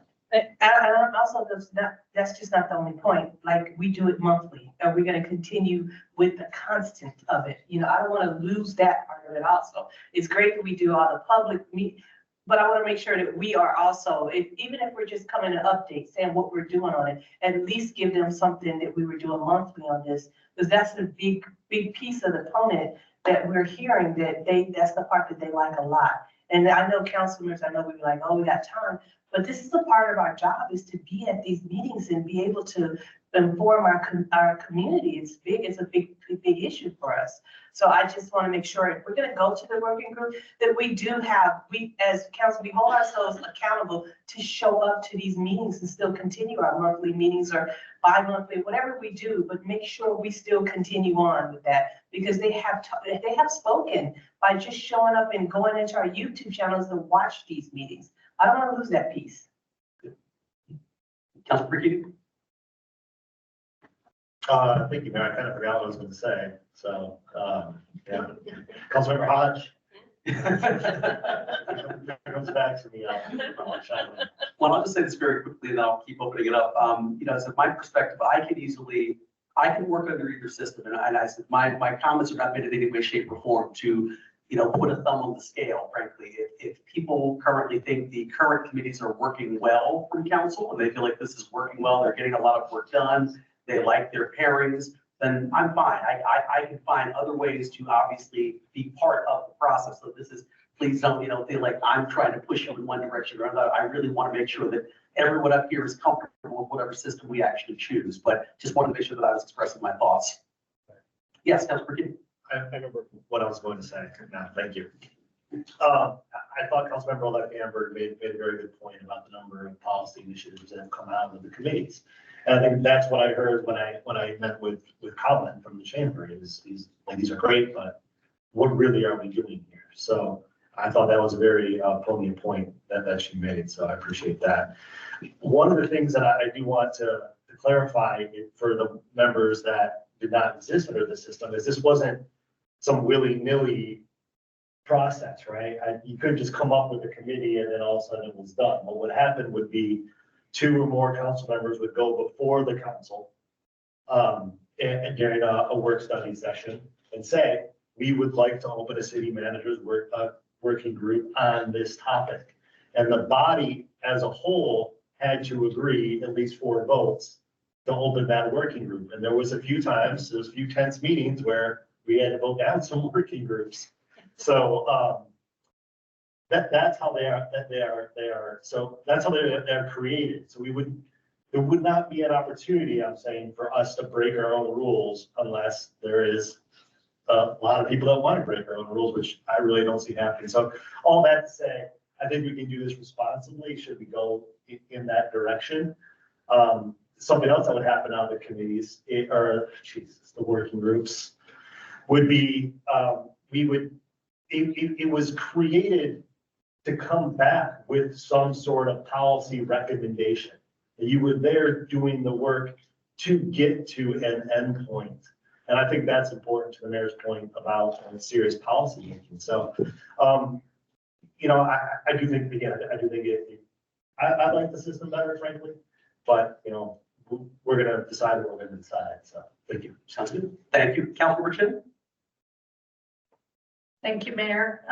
Just a couple of thoughts, not leaning heavily into one direction or another, but I will state that my current perspective is looking at the current structure and maybe tweaking it a little bit to somehow accommodate some more flexibility in topics. I'm not convinced that the other structure, the working group, is as efficient and effective. I'm willing to listen. I think that when you have to wait and then create a committee, sometimes it's at a point where something broke. And in this way, we're a little more proactive. And to the point that my esteemed colleagues brought up about policy, sometimes the discussion and the communication is just as important. And it opens it up. As Councilmember Hodge pointed out, our residents, it's a way for them to routinely, regularly, consistently know that they will learn more about something in that process. So one discussion point may be for us, what is our end goal for these? And maybe prioritize what our end goal is for each of those objectives. That may help shape it. But currently, if I had to tell you where I stood, I like the current structure. Thank you. That's a quick question, actually, of my colleagues who've been on these council committees for the last couple of years. So one of the things I remember when we had the working group structure, there were 3 members on that working group. So at the end, there was always a resolution when it came to whether or not we were going to bring something to the floor.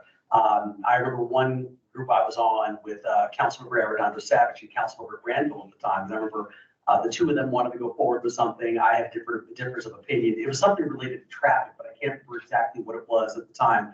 But, you know, I was the lone dissenter in that working group because two other people said, no, we would like to move this forward. The item moved forward to the floor and we actually did take an up or down vote. Have there been any situations, because there have only been pairings, where you have deadlocked on ideas where things have not been able to get out of committee because you haven't been able to reach consensus on a certain item, or have you been mostly able to, you know, through having conversations with one another, sort of figure out what the kind of acceptable consensus might be to still move the idea forward, or perhaps abandon the idea because you don't think it would have enough support? But I'm asking an honest, sincere question as someone who has not taken part in these committees. Were there ever issues with things getting sort of gummed up in the committees because the two people couldn't reach a conclusion? Mayor? Councilmember Keating, and then Councilmember Garfield. Yeah, to answer that question, yes, it happened a few times with me and Councilmember Arredondo Savage. Oh, not with me though. Now we're done. So not in the last 2 years, but yes. Sounds good. Okay. Councilmember Garfield? So, Councilmember Navarro and I had the same idea of what we wanted to have accomplished. We looked at it in two different ways and found a compromise, but I think that was what was great about our committee and great about working with him, is that we were both being really open-minded about an issue, and it worked out perfectly. Okay, good. Thank you. Councilmember Richard? Thank you, Mayor. Vice Mayor Adams and I haven't had anything contentious come up. I think we've been able to use the committee as a way to involve others in getting more background information and discussion on different topics. For instance, in the economic vitality area, we recently had tourism and DTA come in and gave the background on the economic impact of several major events. We don't always get that information and that open discussion in other forums. And so it was to the point of, we weren't trying to come to a resolution, but it would eventually, the discussion would help shape policy and perhaps procedures down the road. But the examination of the impact of certain events helped us understand things a little bit better, and for stakeholders to participate. So it's been mostly productive, but productive discussion. Sounds good. Thank you. Councilmember Hodge? You know, I heard what you said, Mayor, and I was thinking about that when we were talking about like our committees and working group. Is there a possibility in anywhere in a way that we can kind of keep sort of the committees, but if we want to add the third person who was interested in something that we were doing, or add a third person into the committee, like say Councilmember Keaton and I are doing something on an education, and Councilmember Garner wanted to be a part of it, we can always have it open to have a third person, so everybody's not, you're not left out of it, but we can continue on with the work structure, but we could add, if she's interested in it, or I'm into something that Vice Mayor and Councilmember Chen are doing, that I can be added to that part of it too. I'm just wondering, that's like mixing it together is what I'm trying to figure. You know, I'm not taking that all about, and if you want to be a part of it, yeah, everybody wants you, maybe. You know, maybe.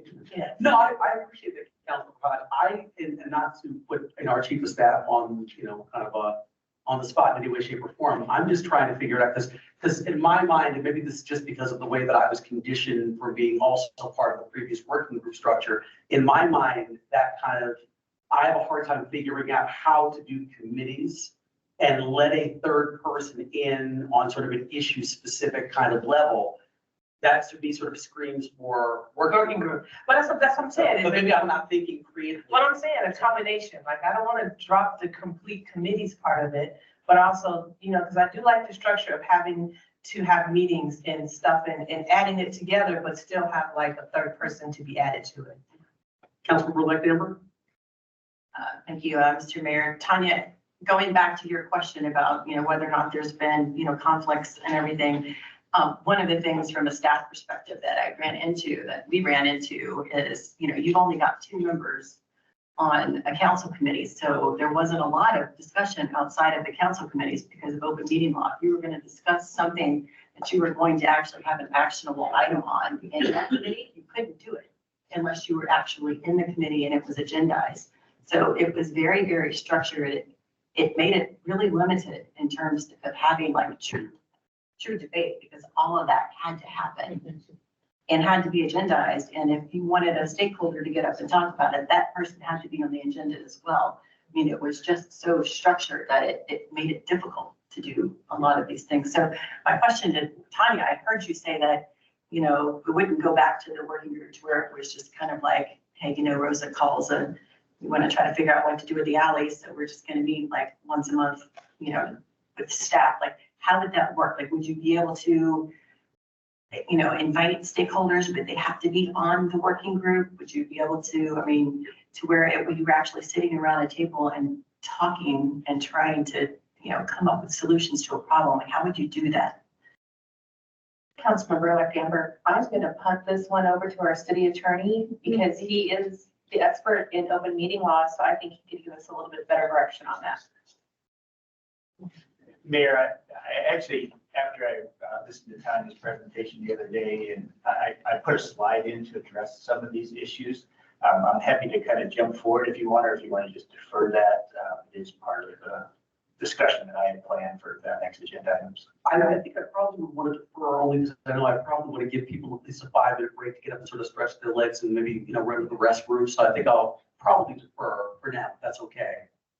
That's certainly fine with me. I added a whole slide to talk about this subject. I like that though. Councilman Earl? Oh, I didn't know you were, okay, I thought I saw your hand. Okay, so, oh, okay, yeah. Oh, yeah, sure, okay. Then, I'm sorry. yeah, always. I just want to say, I like the council committee that we have, but I'm open to anything. I like it because it takes on the subjects that are the most important to me, that I think make up who I am, which is the human services and community safety. So I love that area. But I'm also willing to look at what the committee groups would be, or what are we calling, whatever the groups, the other plan B, or plan C. I'm open to do anything. I mean, I'll do what's best for the council, for the city. So, and it can be any of those, and I'm going to be fine with that. My concerns with the way the system used to be, in my understanding, was openness and transparency. And when I first got on council, the first retreat, and we voted to change that, that was my concern. So I'm glad to see that if we do this differently, then there'll be more openness about what we're going to be doing. So I like that. The other one was the amount of time and stress on the staff and how much they would be involved if we had a whole bunch of other committees. I see that as, you know, we have a lot of topics that are common amongst us, and I may look at part A of a topic, and Councilmember Chin might be looking at part B, and we're going to be using the same staff members. To me, that I think does put a stress on the staff.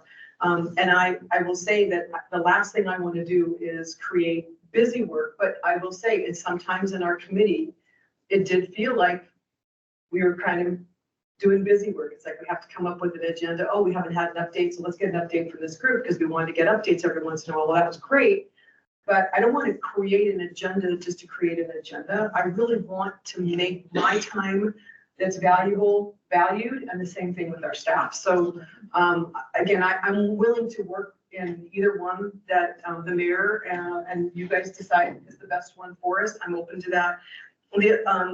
The other thing is thinking about the working groups. If we went to that type of system and not the committees that we have, I think there is an opportunity for us to do monthly updates or bi-monthly updates because we have our work study session. So just like we have now where we can give the updates in our committees, if we wanted to make sure and our residents wanted to see what we were doing, we could, I think, still use that time to give the specific updates at that time.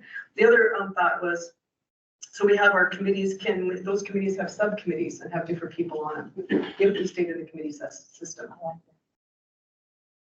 Mr. City Attorney, before I go to someone else, I saw you had a look when she made that comment. That's all I have questions I ask. Same recommendation. Oh.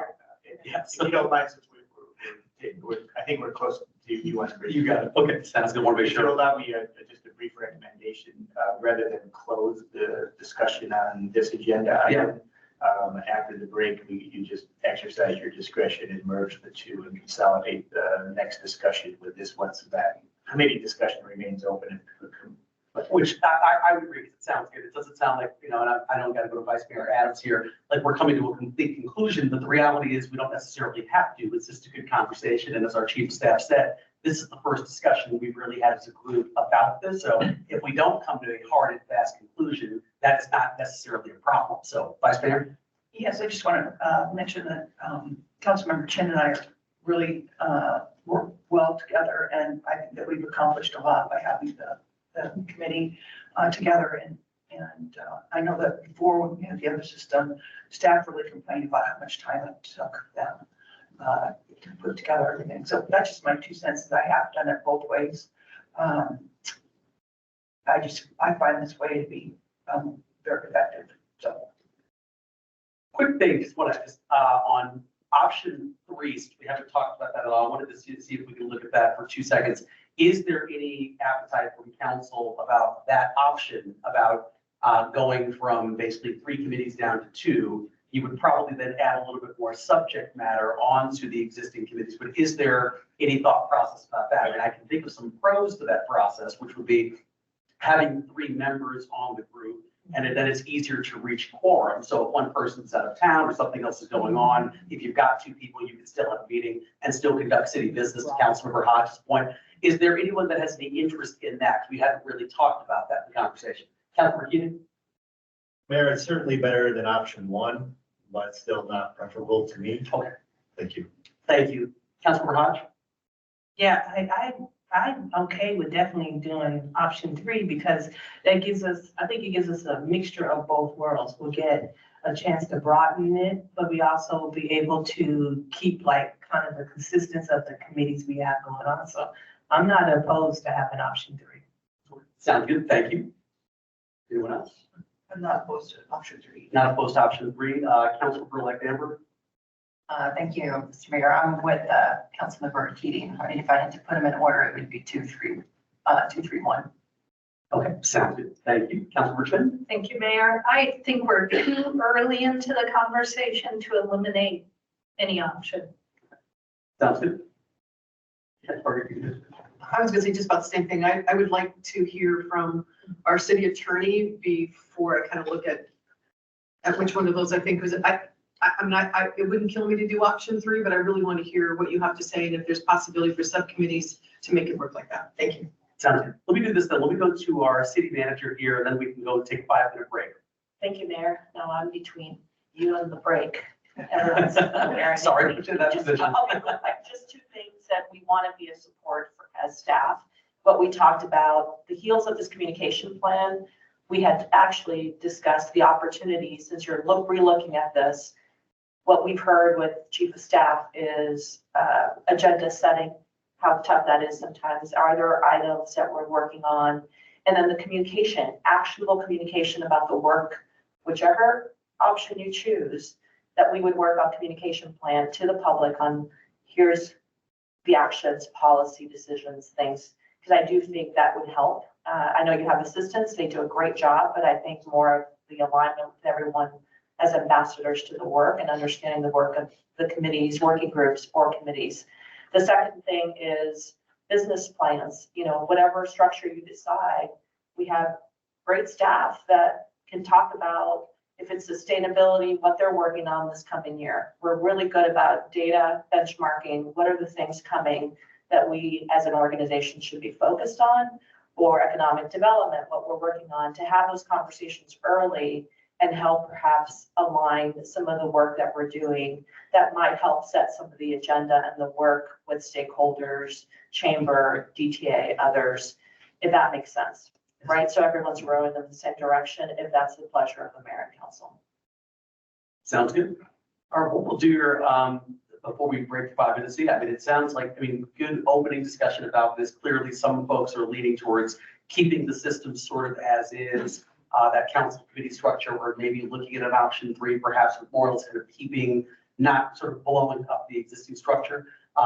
Then there were some folks who were clearly kind of leaning more in the kind of path of the working group. That's just for the record, that's probably where I'm leaning as well. So we're to be very, clear about that. But then obviously there's, I also agree with Councilor Chin's point that maybe we're too early in the process to make a hard and fast decision right now. And we still need to kind of think about all these things. So with that said, let's go ahead and take a quick 5-minute break and we'll come back and we'll move on to sort of a merger of items 3 and 4 to our city attorney's point. So let's come back at 3:06. Yes. I did pick my dad up, so, yeah. Oh, yeah. I thought we did it for. Oh. Okay. It's Monday, but I'll be out of town, so. Oh, yeah, you're right. You're right. I know. Get out of here.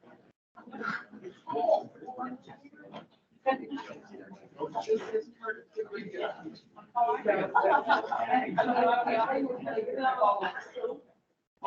So we went down there, and we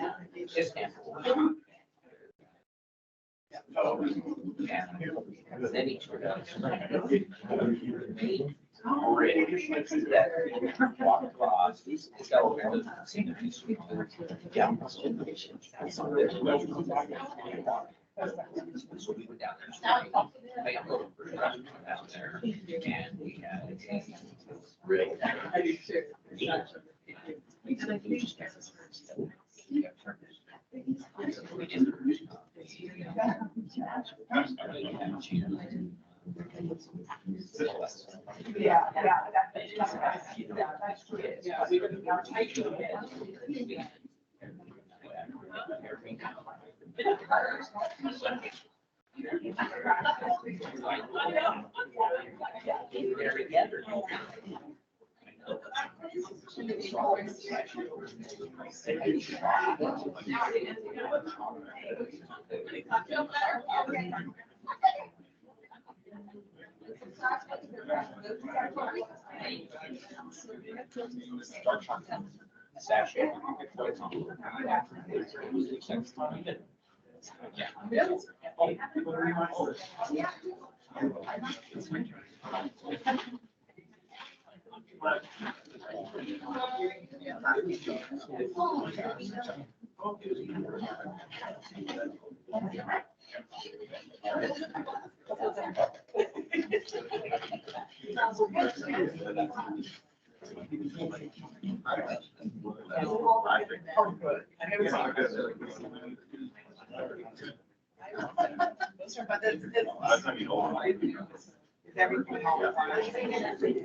Cal, I was just thinking of Cal.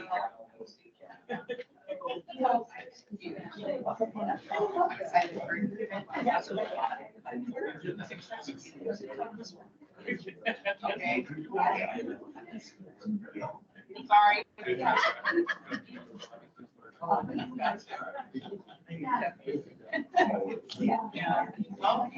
It takes so long.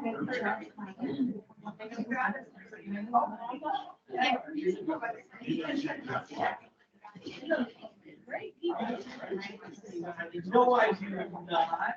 I would be excited to have her for me.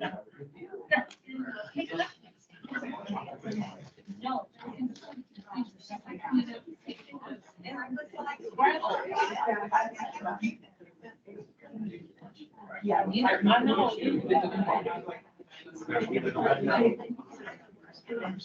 Oh, yeah.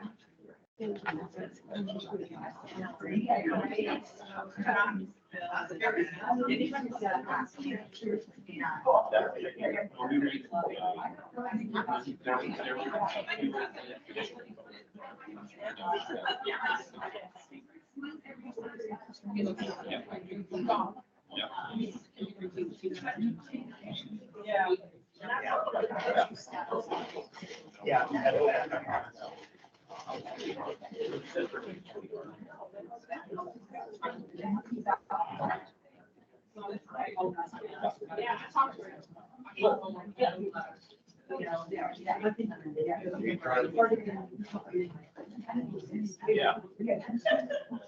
Lunch.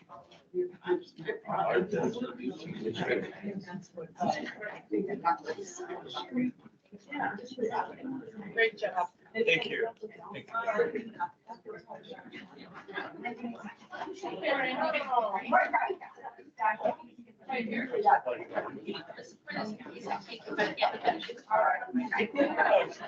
You should be, yes.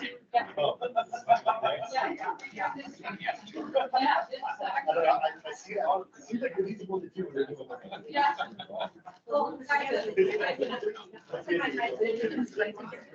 What's that? It's in the, oh, over there. Okay, I just want to make sure.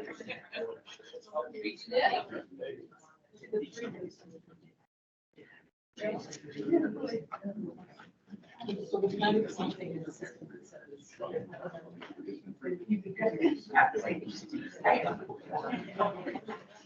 Don't be these guys. Oh.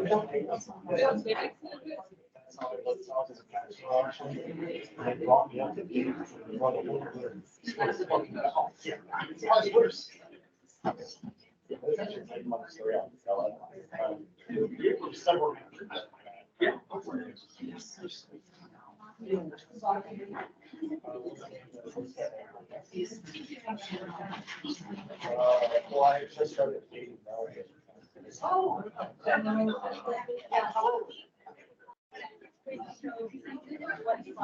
Yes.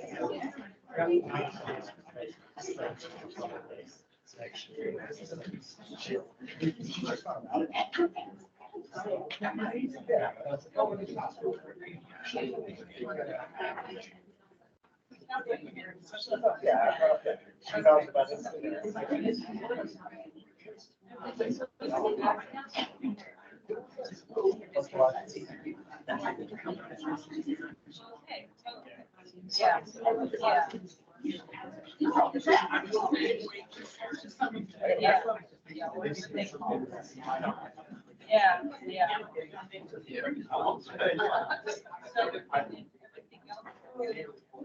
So then I'm just.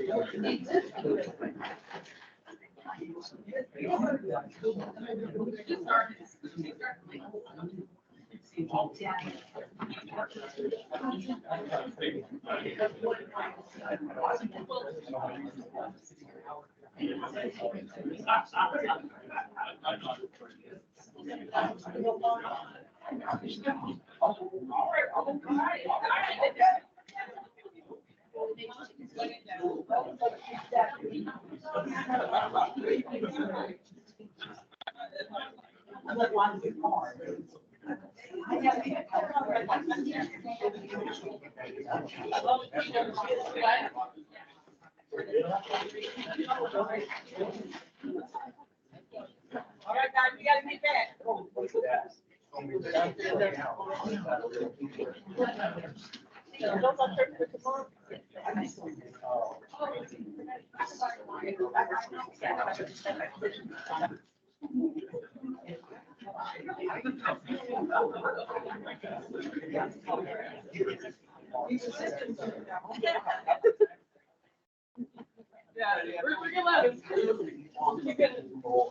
All right, let's go. I got things to do. We on the guy. Easy way to get there. All right, you can always come to my side. I'm flexible too, honey. I'm flexible on a lot of stuff. I'm not closing. I just want to make sure we keep some of this stuff in there.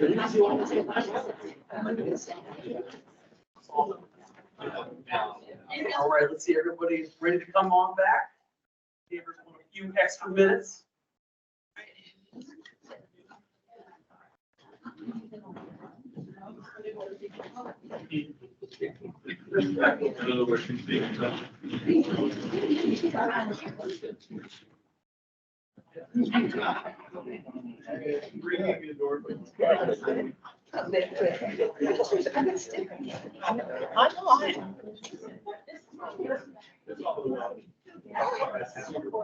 Oh, $6.50 on Wednesday. I have another board for another reason on Monday.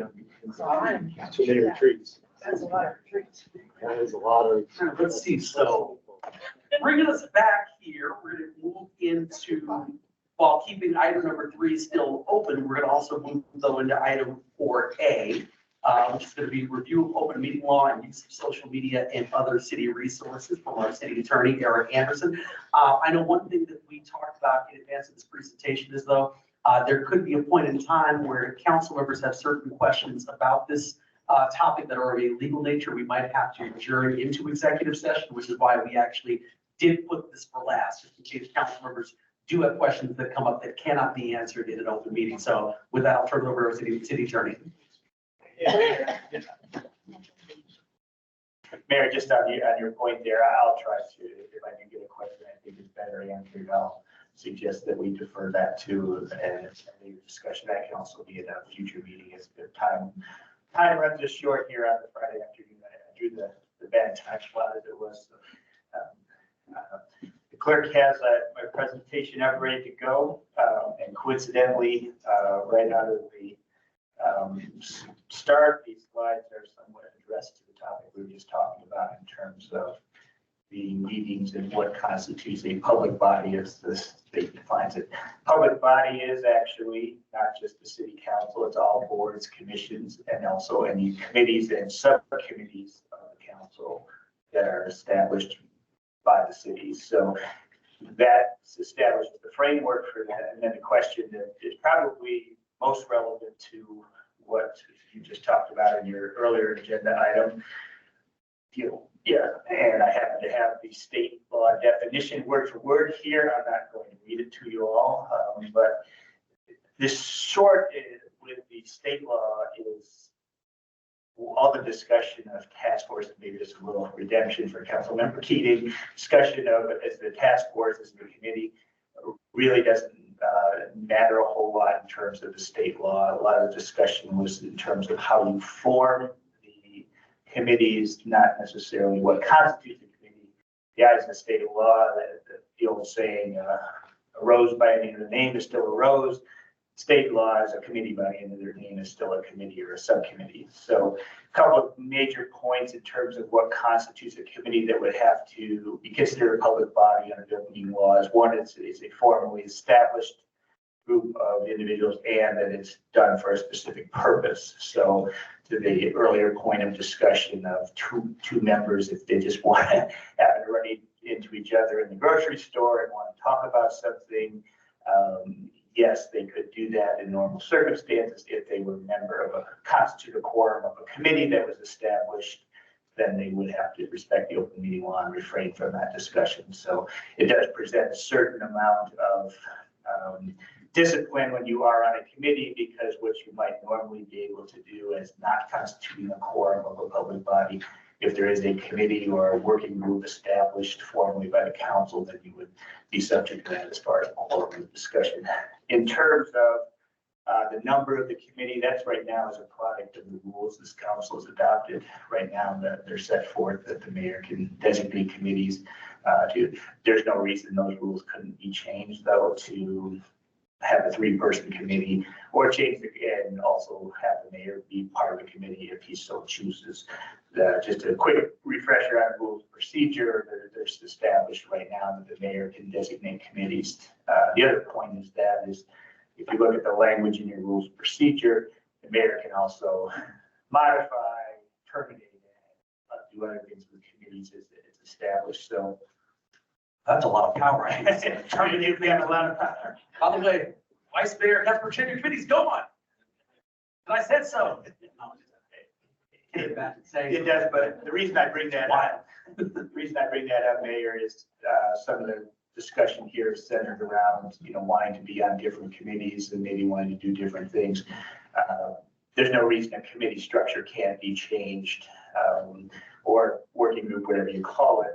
You can fashion rules such that council members, I know Tanya had some suggestions. Those were suggestions from Tanya. Those aren't necessarily limitations from a legal standpoint. You could have three-person committees. You could have 4 3-person committees. You could have 2 3-person committees and 3 2-person committees and 1 3-person committee for this and that. So there's really a lot of flexibility as far as the committee's status is. It'd be a 4-person committee.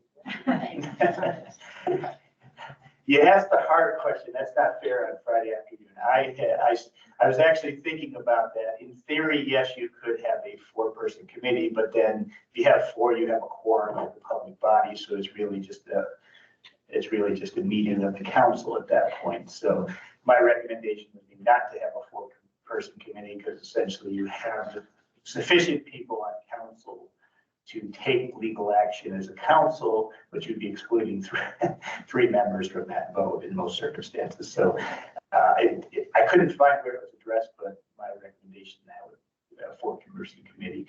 I will say this, that if you have a 3-person committee that's appointed by the mayor, for example, because it would be an open public meeting, there would be nothing that would prevent the 4th council member from sitting and attending as a member of the public the same way.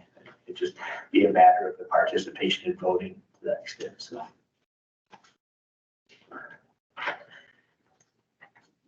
So that's, is there any question? I'll stop here if there's any questions as far as committees and stuff. And I'm not sure, did I adequately answer your question, Councilman Winter? You want to throw it back at me?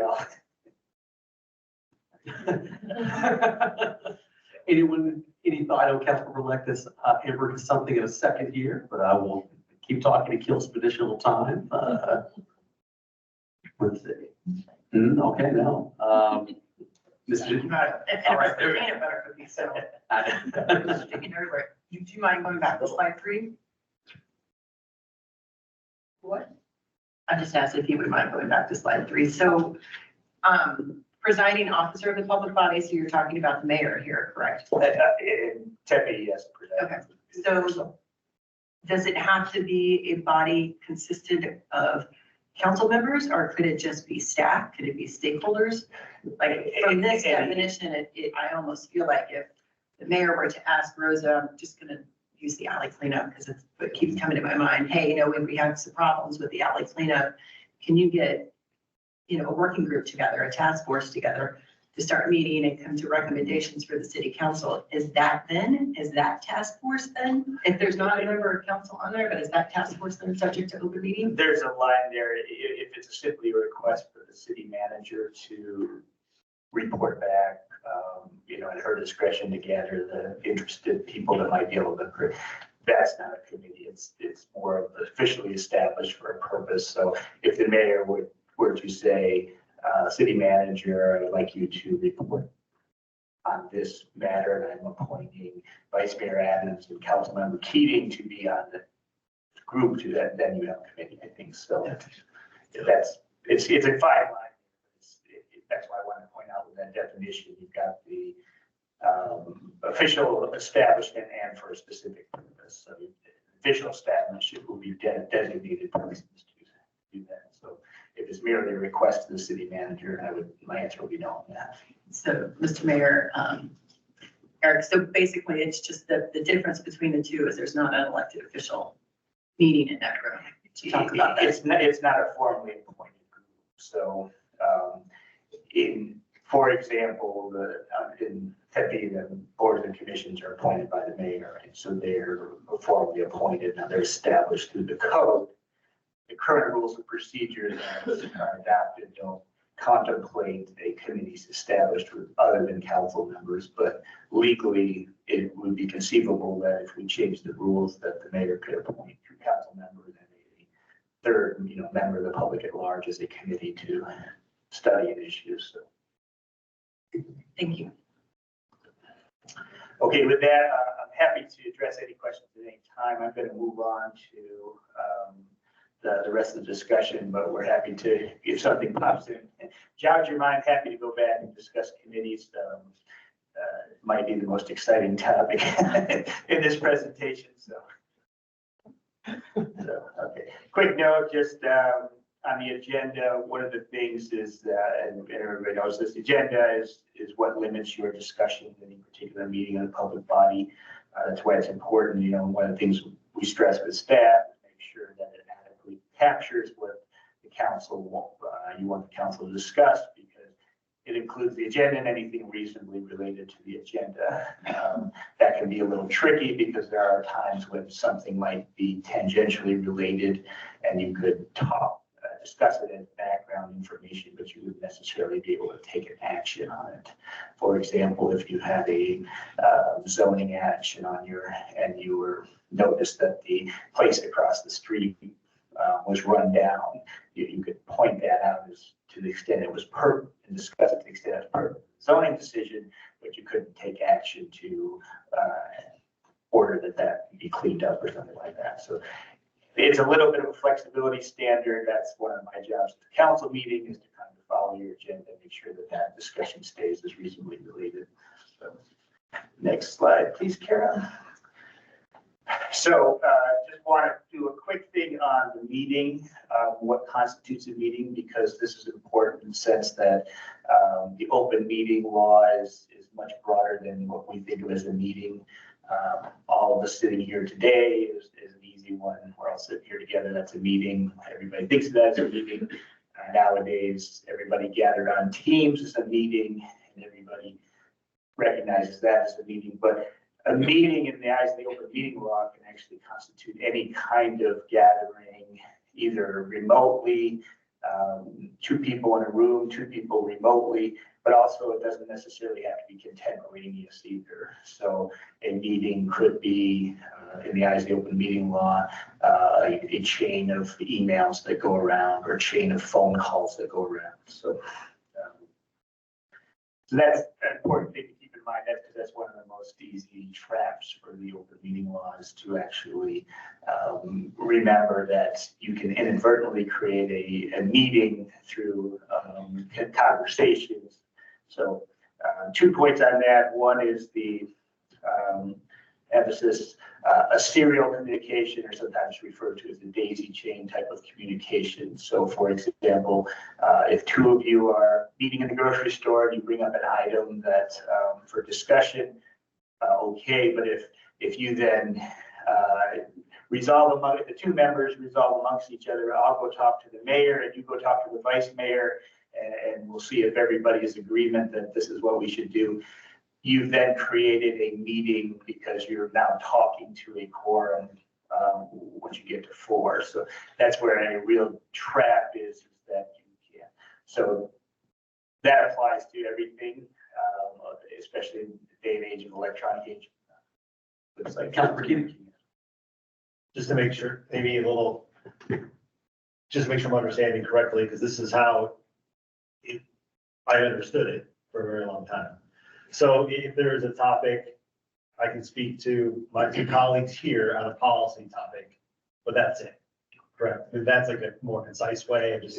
That's generally, yes, the 3 of you, you're pointing to Councilmember Hodge and Vice Mayor Adams and yourself. 3 of you in and of yourself don't constitute a quorum, but if any one of you went and said, hey, I talked to these 2, they're good with this, and went to Councilmember Garland or Councilmember anyone else, then it would 4 people. So that's where it becomes difficult, is to have the discipline. Excellent, thank you. Thank you. Councilmember Hodge. Okay, yeah, I get what you're saying. So let me just break it down a little bit more. If I talk to Councilmember Keaton and he talks to Vice Mayor, but I don't know that he talked to Vice Mayor, and I talked to Mayor Woods. That means we haven't broken open meeting law. Probably not. Those are, they're trap I just areas. needed that for the community to understand that. Right. That we It's- haven't it's broken, correct. unless we're in the same room talking together or knowing that we all communicated, that's when it becomes an open meeting law. Okay. But if we do it, and I talk to Vice Mayor, and then I turn around and talk to Councilman Garland, who has talked, and we're not talking at the same time, as long as I can talk to two other people. So the second, I don't know if I said it, the second kind of point of emphasis, the conduit. And this applies to staff as much as it does to council. And this is one of the things I met with staff and we talked about this and did a kind of a run through. Where you would get into problems, Councilmember Hodge, is if you went to the mayor and said, I talked to Councilmember Keating and I talked to Vice Mayor Adams, and then you're relaying messages between each other.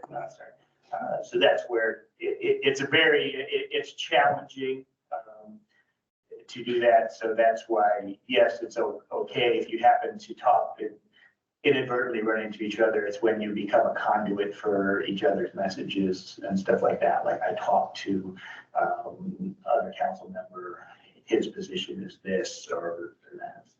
No, and to make it clear again, if I talk to two other people and once somebody else calls me, I can say, I can't talk to you because I've already talked to two other people. That's a better practice. That's a better practice. So you can say that because I do that quite a bit. I'm like, I already talked to, can't talk to anybody else. That's a much better practice. All right, all right. That's what I recommend that you do is to avoid talking to a quorum. I know it's challenging, but that's the safer way to proceed. So. Okay, I will have Kara turn to the next slide. This is just a brief one. I'm not going to read it to you. Just in general, that the state, the AG, who gives us a lot of guidance on the open meeting law, the AG has said that it's not legal action. It's more than just taking a vote. It's discussing, deliberating, advocating for positions and stuff like that. So that's it's another trap area. And not this council. In previous instances, I've had people that didn't understand that fully. That we can discuss it as long as we don't decide how we're going to vote. The AG has said now that the discussion part is part of the deliberative process. So especially once the matter's on the agenda, you should be on heightened alert as far as Councilmember Hodge's point about. I've already talked to 3 people. Not going to talk to them. So. Next slide, please. This is just a brief reminder.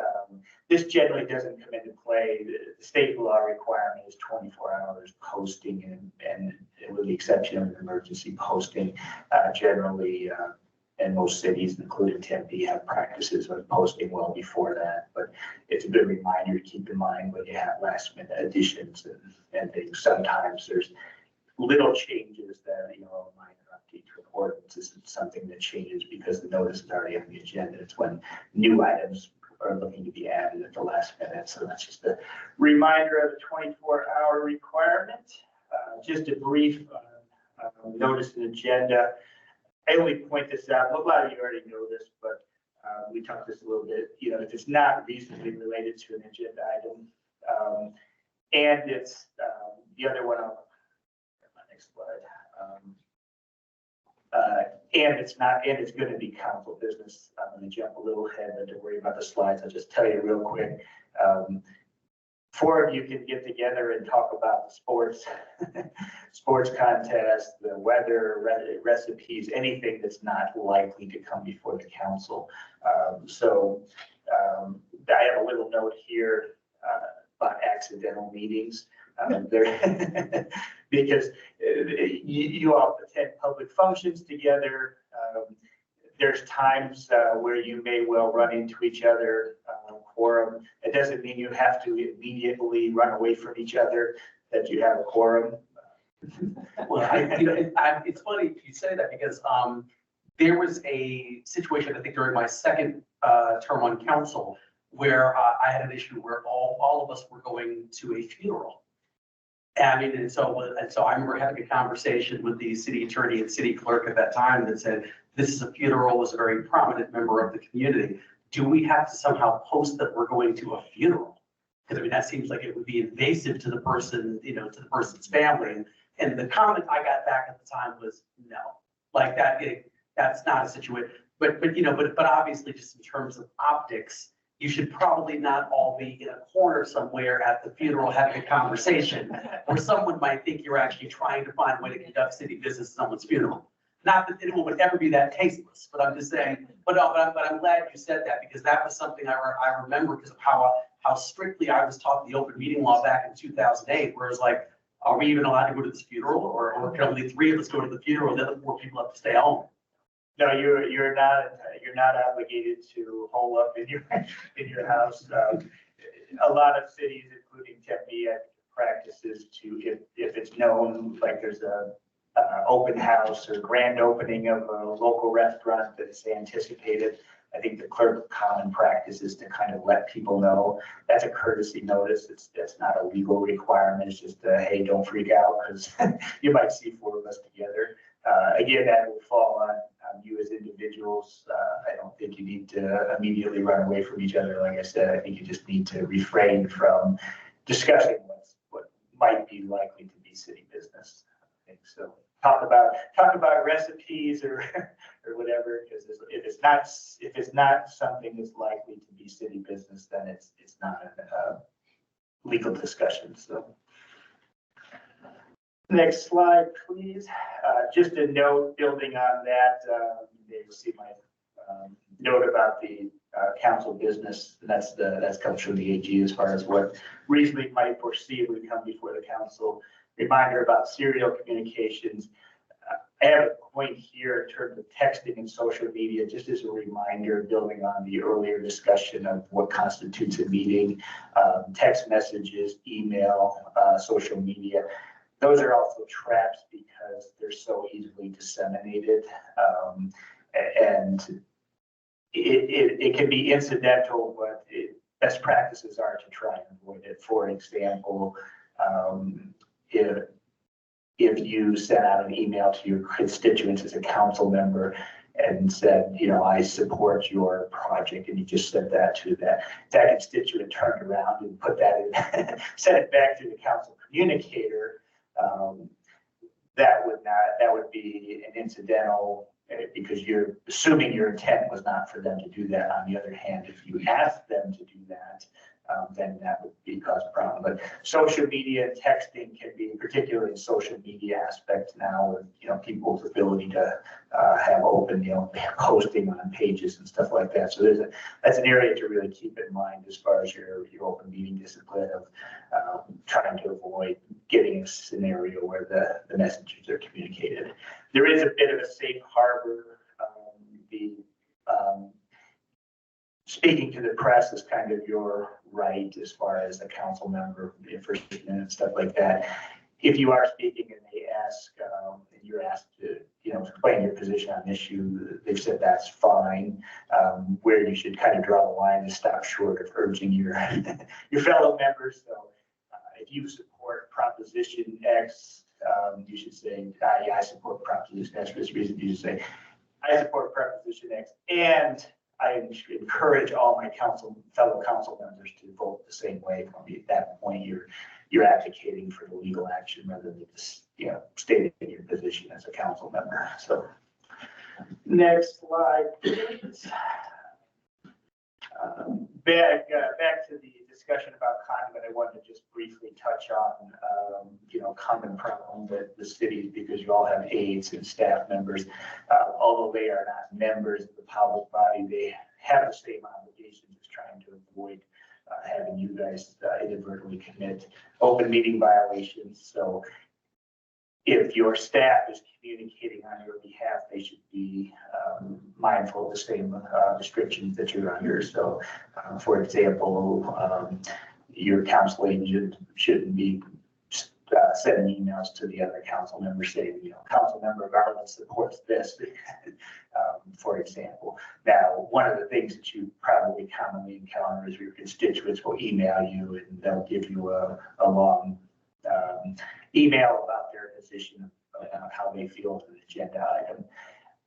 It's perfectly fine to add that communication to the scope to the extent. I recommend that you use the council communicator because I think that's a good tool that you can just simply say, hear that. And there again, that's an area where if you just simply relay the communication, you're fine from a constituent. If you were to relay the communication and then in turn say, this fully represents my position, that's where you can get into issues, is where you kind of just, instead of just relaying the communication, you're kind of advocating for the discussion. Next slide, please. Okay, we covered the council. And I just covered that. So now we're on executive session, the fun part. So a couple of things about executive sessions I want to point out. It's an exception to the open meeting law, but a narrow exception at that. It is the legislature's given the exception, but said it's only for these topics that are fit in there. So Kara, if you will jump ahead 2 slides, I apologize for the, there you go. Thank you. So this is the a short version. There's 9 exceptions that are under for the executive session discussion that are allowable. What the legal requirement is you vote to have the executive session, and then you have to, from a staff perspective, when we put things on an agenda for your executive session consideration, we have to match them up. The law requires that we identify the specific enumerated exception that the discussion will occur under. And then the discussion is limited to that particular discussion, and only that discussion. So the example where it can be challenging if you have something that's coming before you as a development agreement and a zoning question at the same time. The development agreement, if staff is looking for guidance on how you would want the development agreement, that would fit under one of the enumerated exceptions. Even though the zoning action is kind of a companion, the zoning action is not something that itself, whether or not to rezone a property, is not an executive session discussion. So you could discuss the development agreement in the executive session, give guidance to staff, but you couldn't discuss the companion zoning action. The other thing that I'll note on executive sessions is attendance. The state law limits the attendance in executive session to the members of the public body, and then only those persons reasonably necessary to the discussion. It's a little bit, that's all the guidance we have.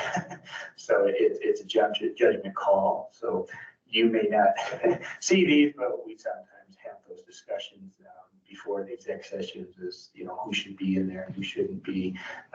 That's why you'll see people coming in and out, because they might have a reasonable relation to one item, but not necessarily another. So those are all legal requirements. So I just wanted to give you that note. That's what we're doing.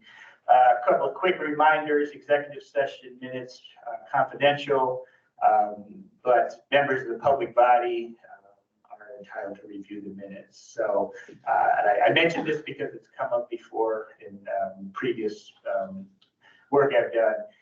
If you are a member of the public body, as you 6 are and soon to be 7 are, even if you can't attend the exec session, you're still entitled to review the minutes. So in the meetings, so if you can't make it that night, you're still entitled to do that. So that's been a misconception, so I point that out. Covered the exceptions. Okay, here's where I try to scare you. So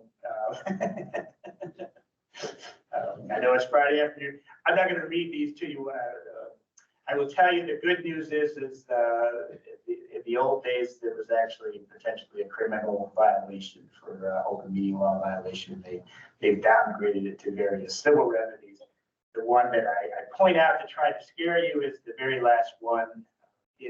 Technically, although I'm not aware that it's ever happened, you could technically, the AG or county attorney pursuing an open meeting law could actually seek to have you removed from office. So that's why I'm trying to keep you out of trouble.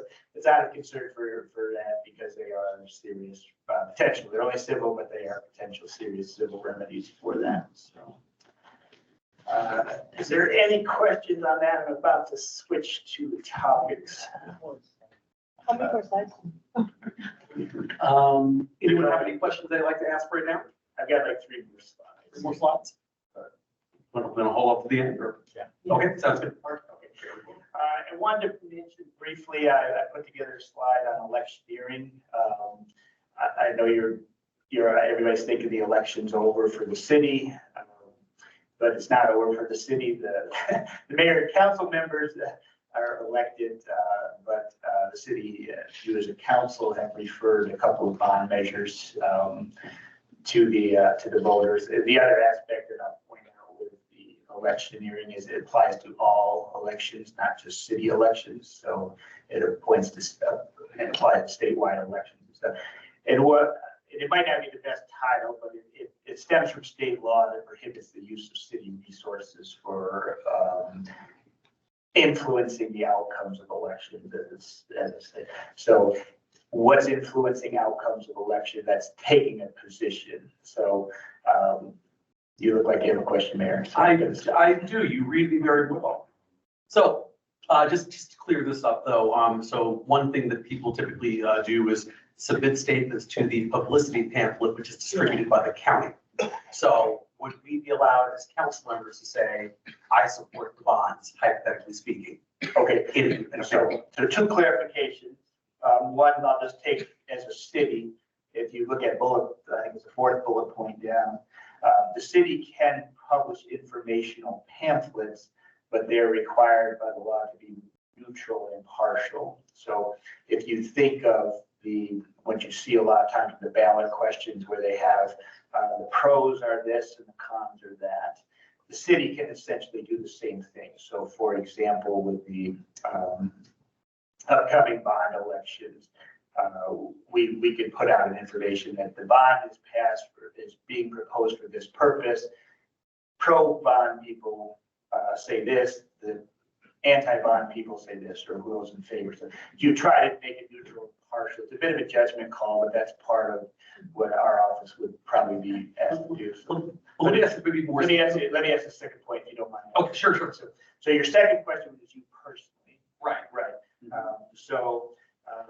I think you jumped ahead in the class. Yes. I only 3 slides left. I wasn't going too far in. So Kara, if you'll put, you got it. So as personally, the AG has opined that it's okay to identify your position as, so I'll go back to my previous example. So, and I'll pick on you, Mayor, since you brought up I know.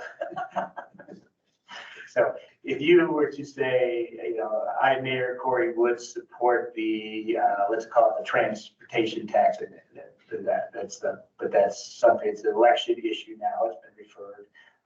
The legislature's also referred a couple things to things. So if you were to say that, you can identify your position. AG has said that's not okay.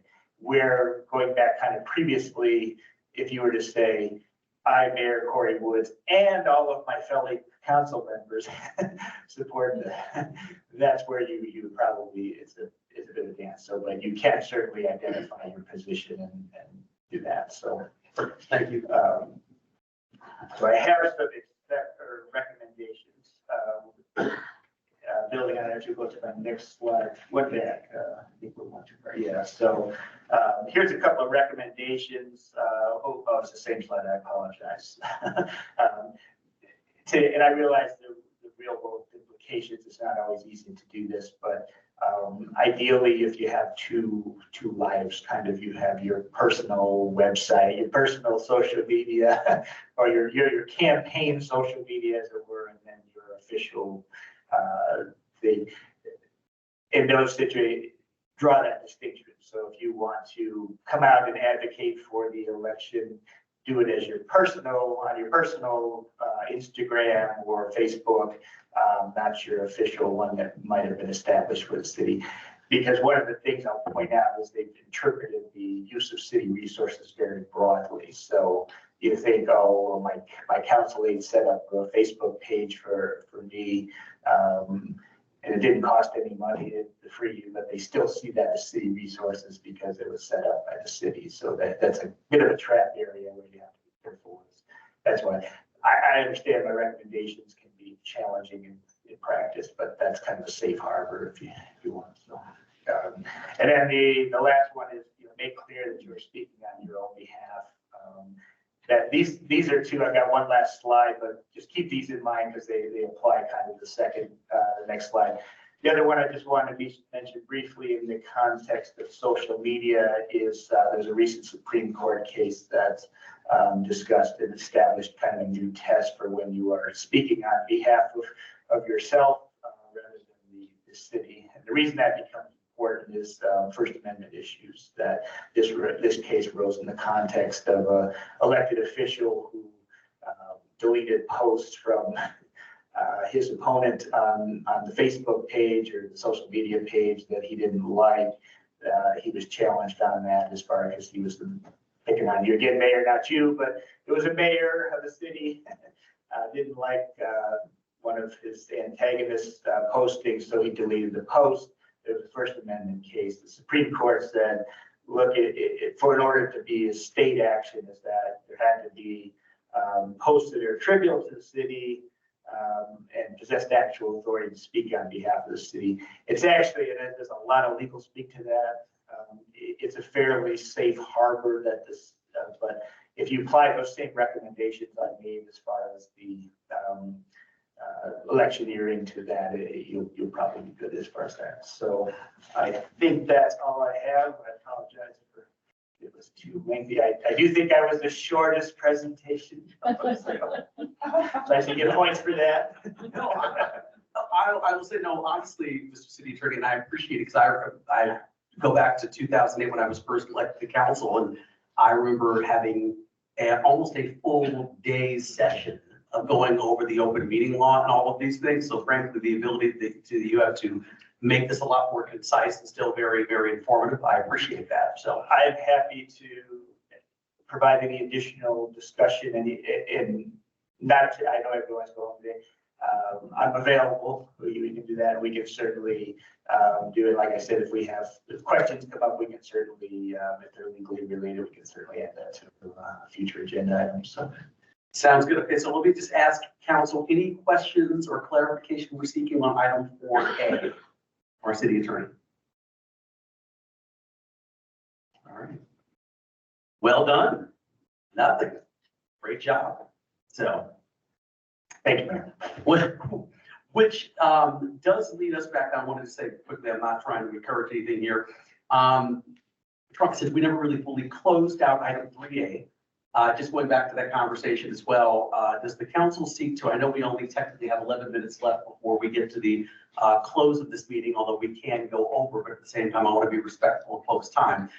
Do we want to continue that conversation, or do we want to have staff go back, given the feedback they heard today, and talk about some potential options for what might be a good way to move forward? But I'm open to whatever you'd like. Councilor Keating. Mayor, I would like to make a decision today if we can. We kind of see that, it's 3-3, it seems, and I don't think anyone's necessarily going to change their opinion. So it would just delay whatever decision is going to be made.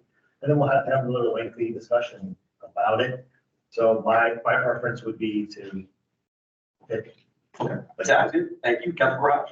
I don't think we're there yet. I think that we still have some decisions to be made. We brought up some ideals. I think we need to bring it back and talk about it again. I'm not ready to make a decision right now. I'm just saying A, B, C, or D, because there's a lot of us who have feelings about certain things. And I want to make sure it's combined and we all get our voices heard. Okay, thank you. Anyone else from council thoughts? Councilor Chin. Thank you, Mayor. I agree with Councilmember Hodge. I don't think we're there yet. I stated a current preference, but I'm not rooted in that right now. I'm willing to listen to the other options. Thank you. Anyone else? Mayor, if I may. Yes.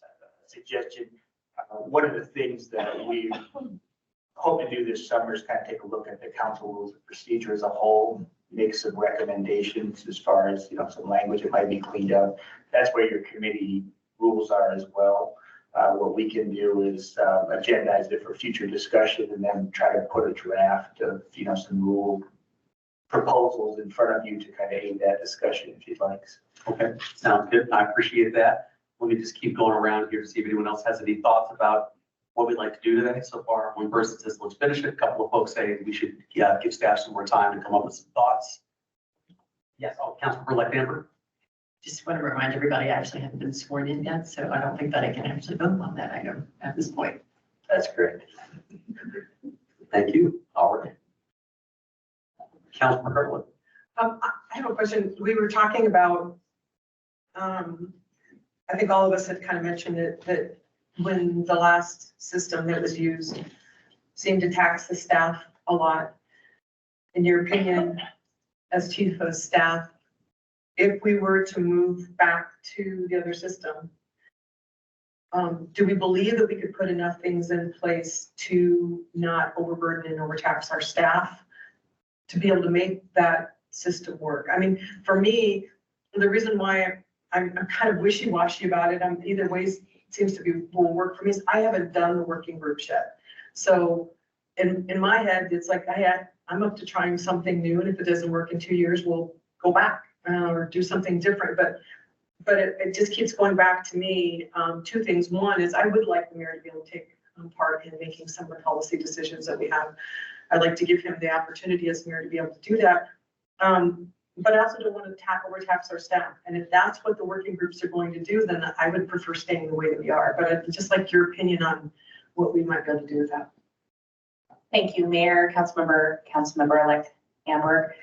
I would say that with the commitment of this council, we can structure it in a way that we're holding everyone accountable. If the wish is to return to this structure, and as Councilmember Keating said, maybe it's only 2 working group items at a time and they're closed out before we move forward. There definitely is a way to set parameters so that we can ensure that we're not putting a additional burden on staff.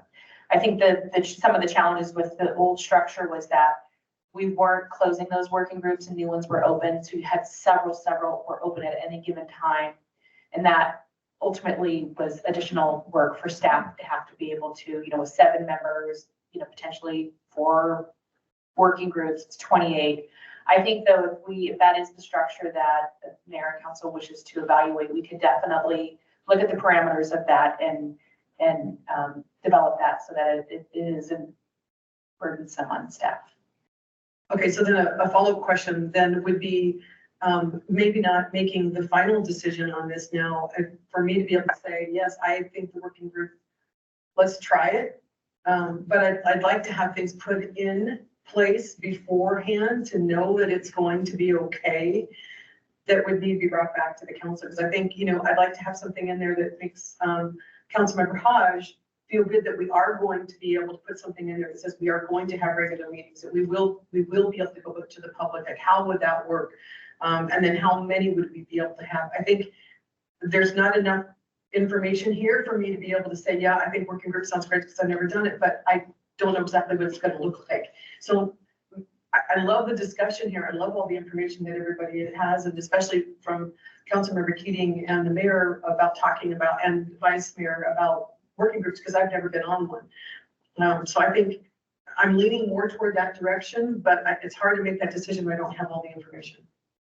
I think that's another to Councilmember Keating. I think that's a really good point, because I think that part of the situation is I don't, myself, Councilmember Keating, I believe Vice Mayor Adams, and I'm thinking, I don't know, maybe Councilmember Chin as well, have sort of have lived through the working group system. But if you're Councilmember Hodge or you're Councilmember Garland or Councilmember Amber, this is a system where we're using a term in working group, but if you haven't actually lived through them, it's hard to sort of, get your, like what I'm hearing from Councilmember Hodge, and I don't want to put words in her mouth, is not a complete opposition to it, but her saying, I just don't know what it's like, and I don't want to change the current system until I have a more fleshed out idea of what a working group structure would look like. So I'm not hearing no, I'm just sort of hearing from her. I kind of want more information, which I can respect as long as I'm characterizing that properly. But I appreciate that, Elizabeth. jogs leaving my brain, so thank you. Councilmember Keating? Yes, thank you, Mayor. To Councilmember Garland's point, I think that's really is my idea of what I thought we were doing the entire time, right? Is we were going to tell staff, this is the direction we want to go in. Please come up with a set of policies and procedures to reach the goals that are being asked for by the members of council. So when I say I want to make a decision, I'm not saying we're going to say, yes, we're doing this system and that's today. But I would like to see some sort of proposal from staff to get to a working group system. Or a committee. Or we can do what we got. But yeah, that's what I'm saying. It's like, because Councilmember Amber's point, we're not voting on anything today. It will be a new policy that will have to come before council for adaptation after July 1st. So I'm wondering about that too. So to that point, because after July 1st, right, Councilmember-elect Amber will be an official member of the council. And I'm almost wondering if there's a way to that point, to what you were both saying at the end of the table, to have a proposal for both. I mean, to say, look, here is a more fleshed out working group proposal about what this looks like. So we have all that information. And if there are tweaks that based on what you've heard today, that you think we would need to make to the committee system to kind of shore up some of the concerns that people have had, is folks said, hey, I think it works, but I have had some challenges with the system. And then we have to make a decision at that next meeting saying, we're going forward. Now that we have like real, I'm just sort of hypothetically saying this, a one pager on each. And that should be enough information, I think, probably for all of us to come to a conclusion. But would that be okay? Mayor, council, I do believe that's something that I can work with Eric. We have to identify making updates to the rules of procedure as well. So I think it really aligns with coming back to council with a more fleshed out version of return to the working group structure, and then also evaluating our existing structure to see how we can make that work. Mayor, if I Yes, please. I hate myself for saying this, but I'm sure you won't. You'll be fine. it doesn't have to be an all or nothing proposition or either or proposition. In theory, if this council wanted, you could have multiple ways to form the working group or committee. The mayor's, as currently drafted, the mayor has authority to make committees. That committee authority could, where the mayor could kind of fill in the blanks if there were. So that's not a recommendation, just to make sure the discussion is that we can bring back, to your point of bringing back multiple options, we can give you a specific proposal. Well, I'll just say this at the beginning to Councilmember Keating's point. I mean, I'll just for the record, before we kind of close out. I mean, if I was proposing a working group structure or a return to that system, I would be thinking in my mind, up to, 2 working groups. This was first proposed by Councilmember Keating per person. And before you can open up something else, you have to close the previous one. I would be willing, quite honestly, just to make sure that we're not overburdening staff to forego my ability to open up 2. So that would basically be 12 total. So 6 times 2. And then it would be up to 3 members per working group on any given issue.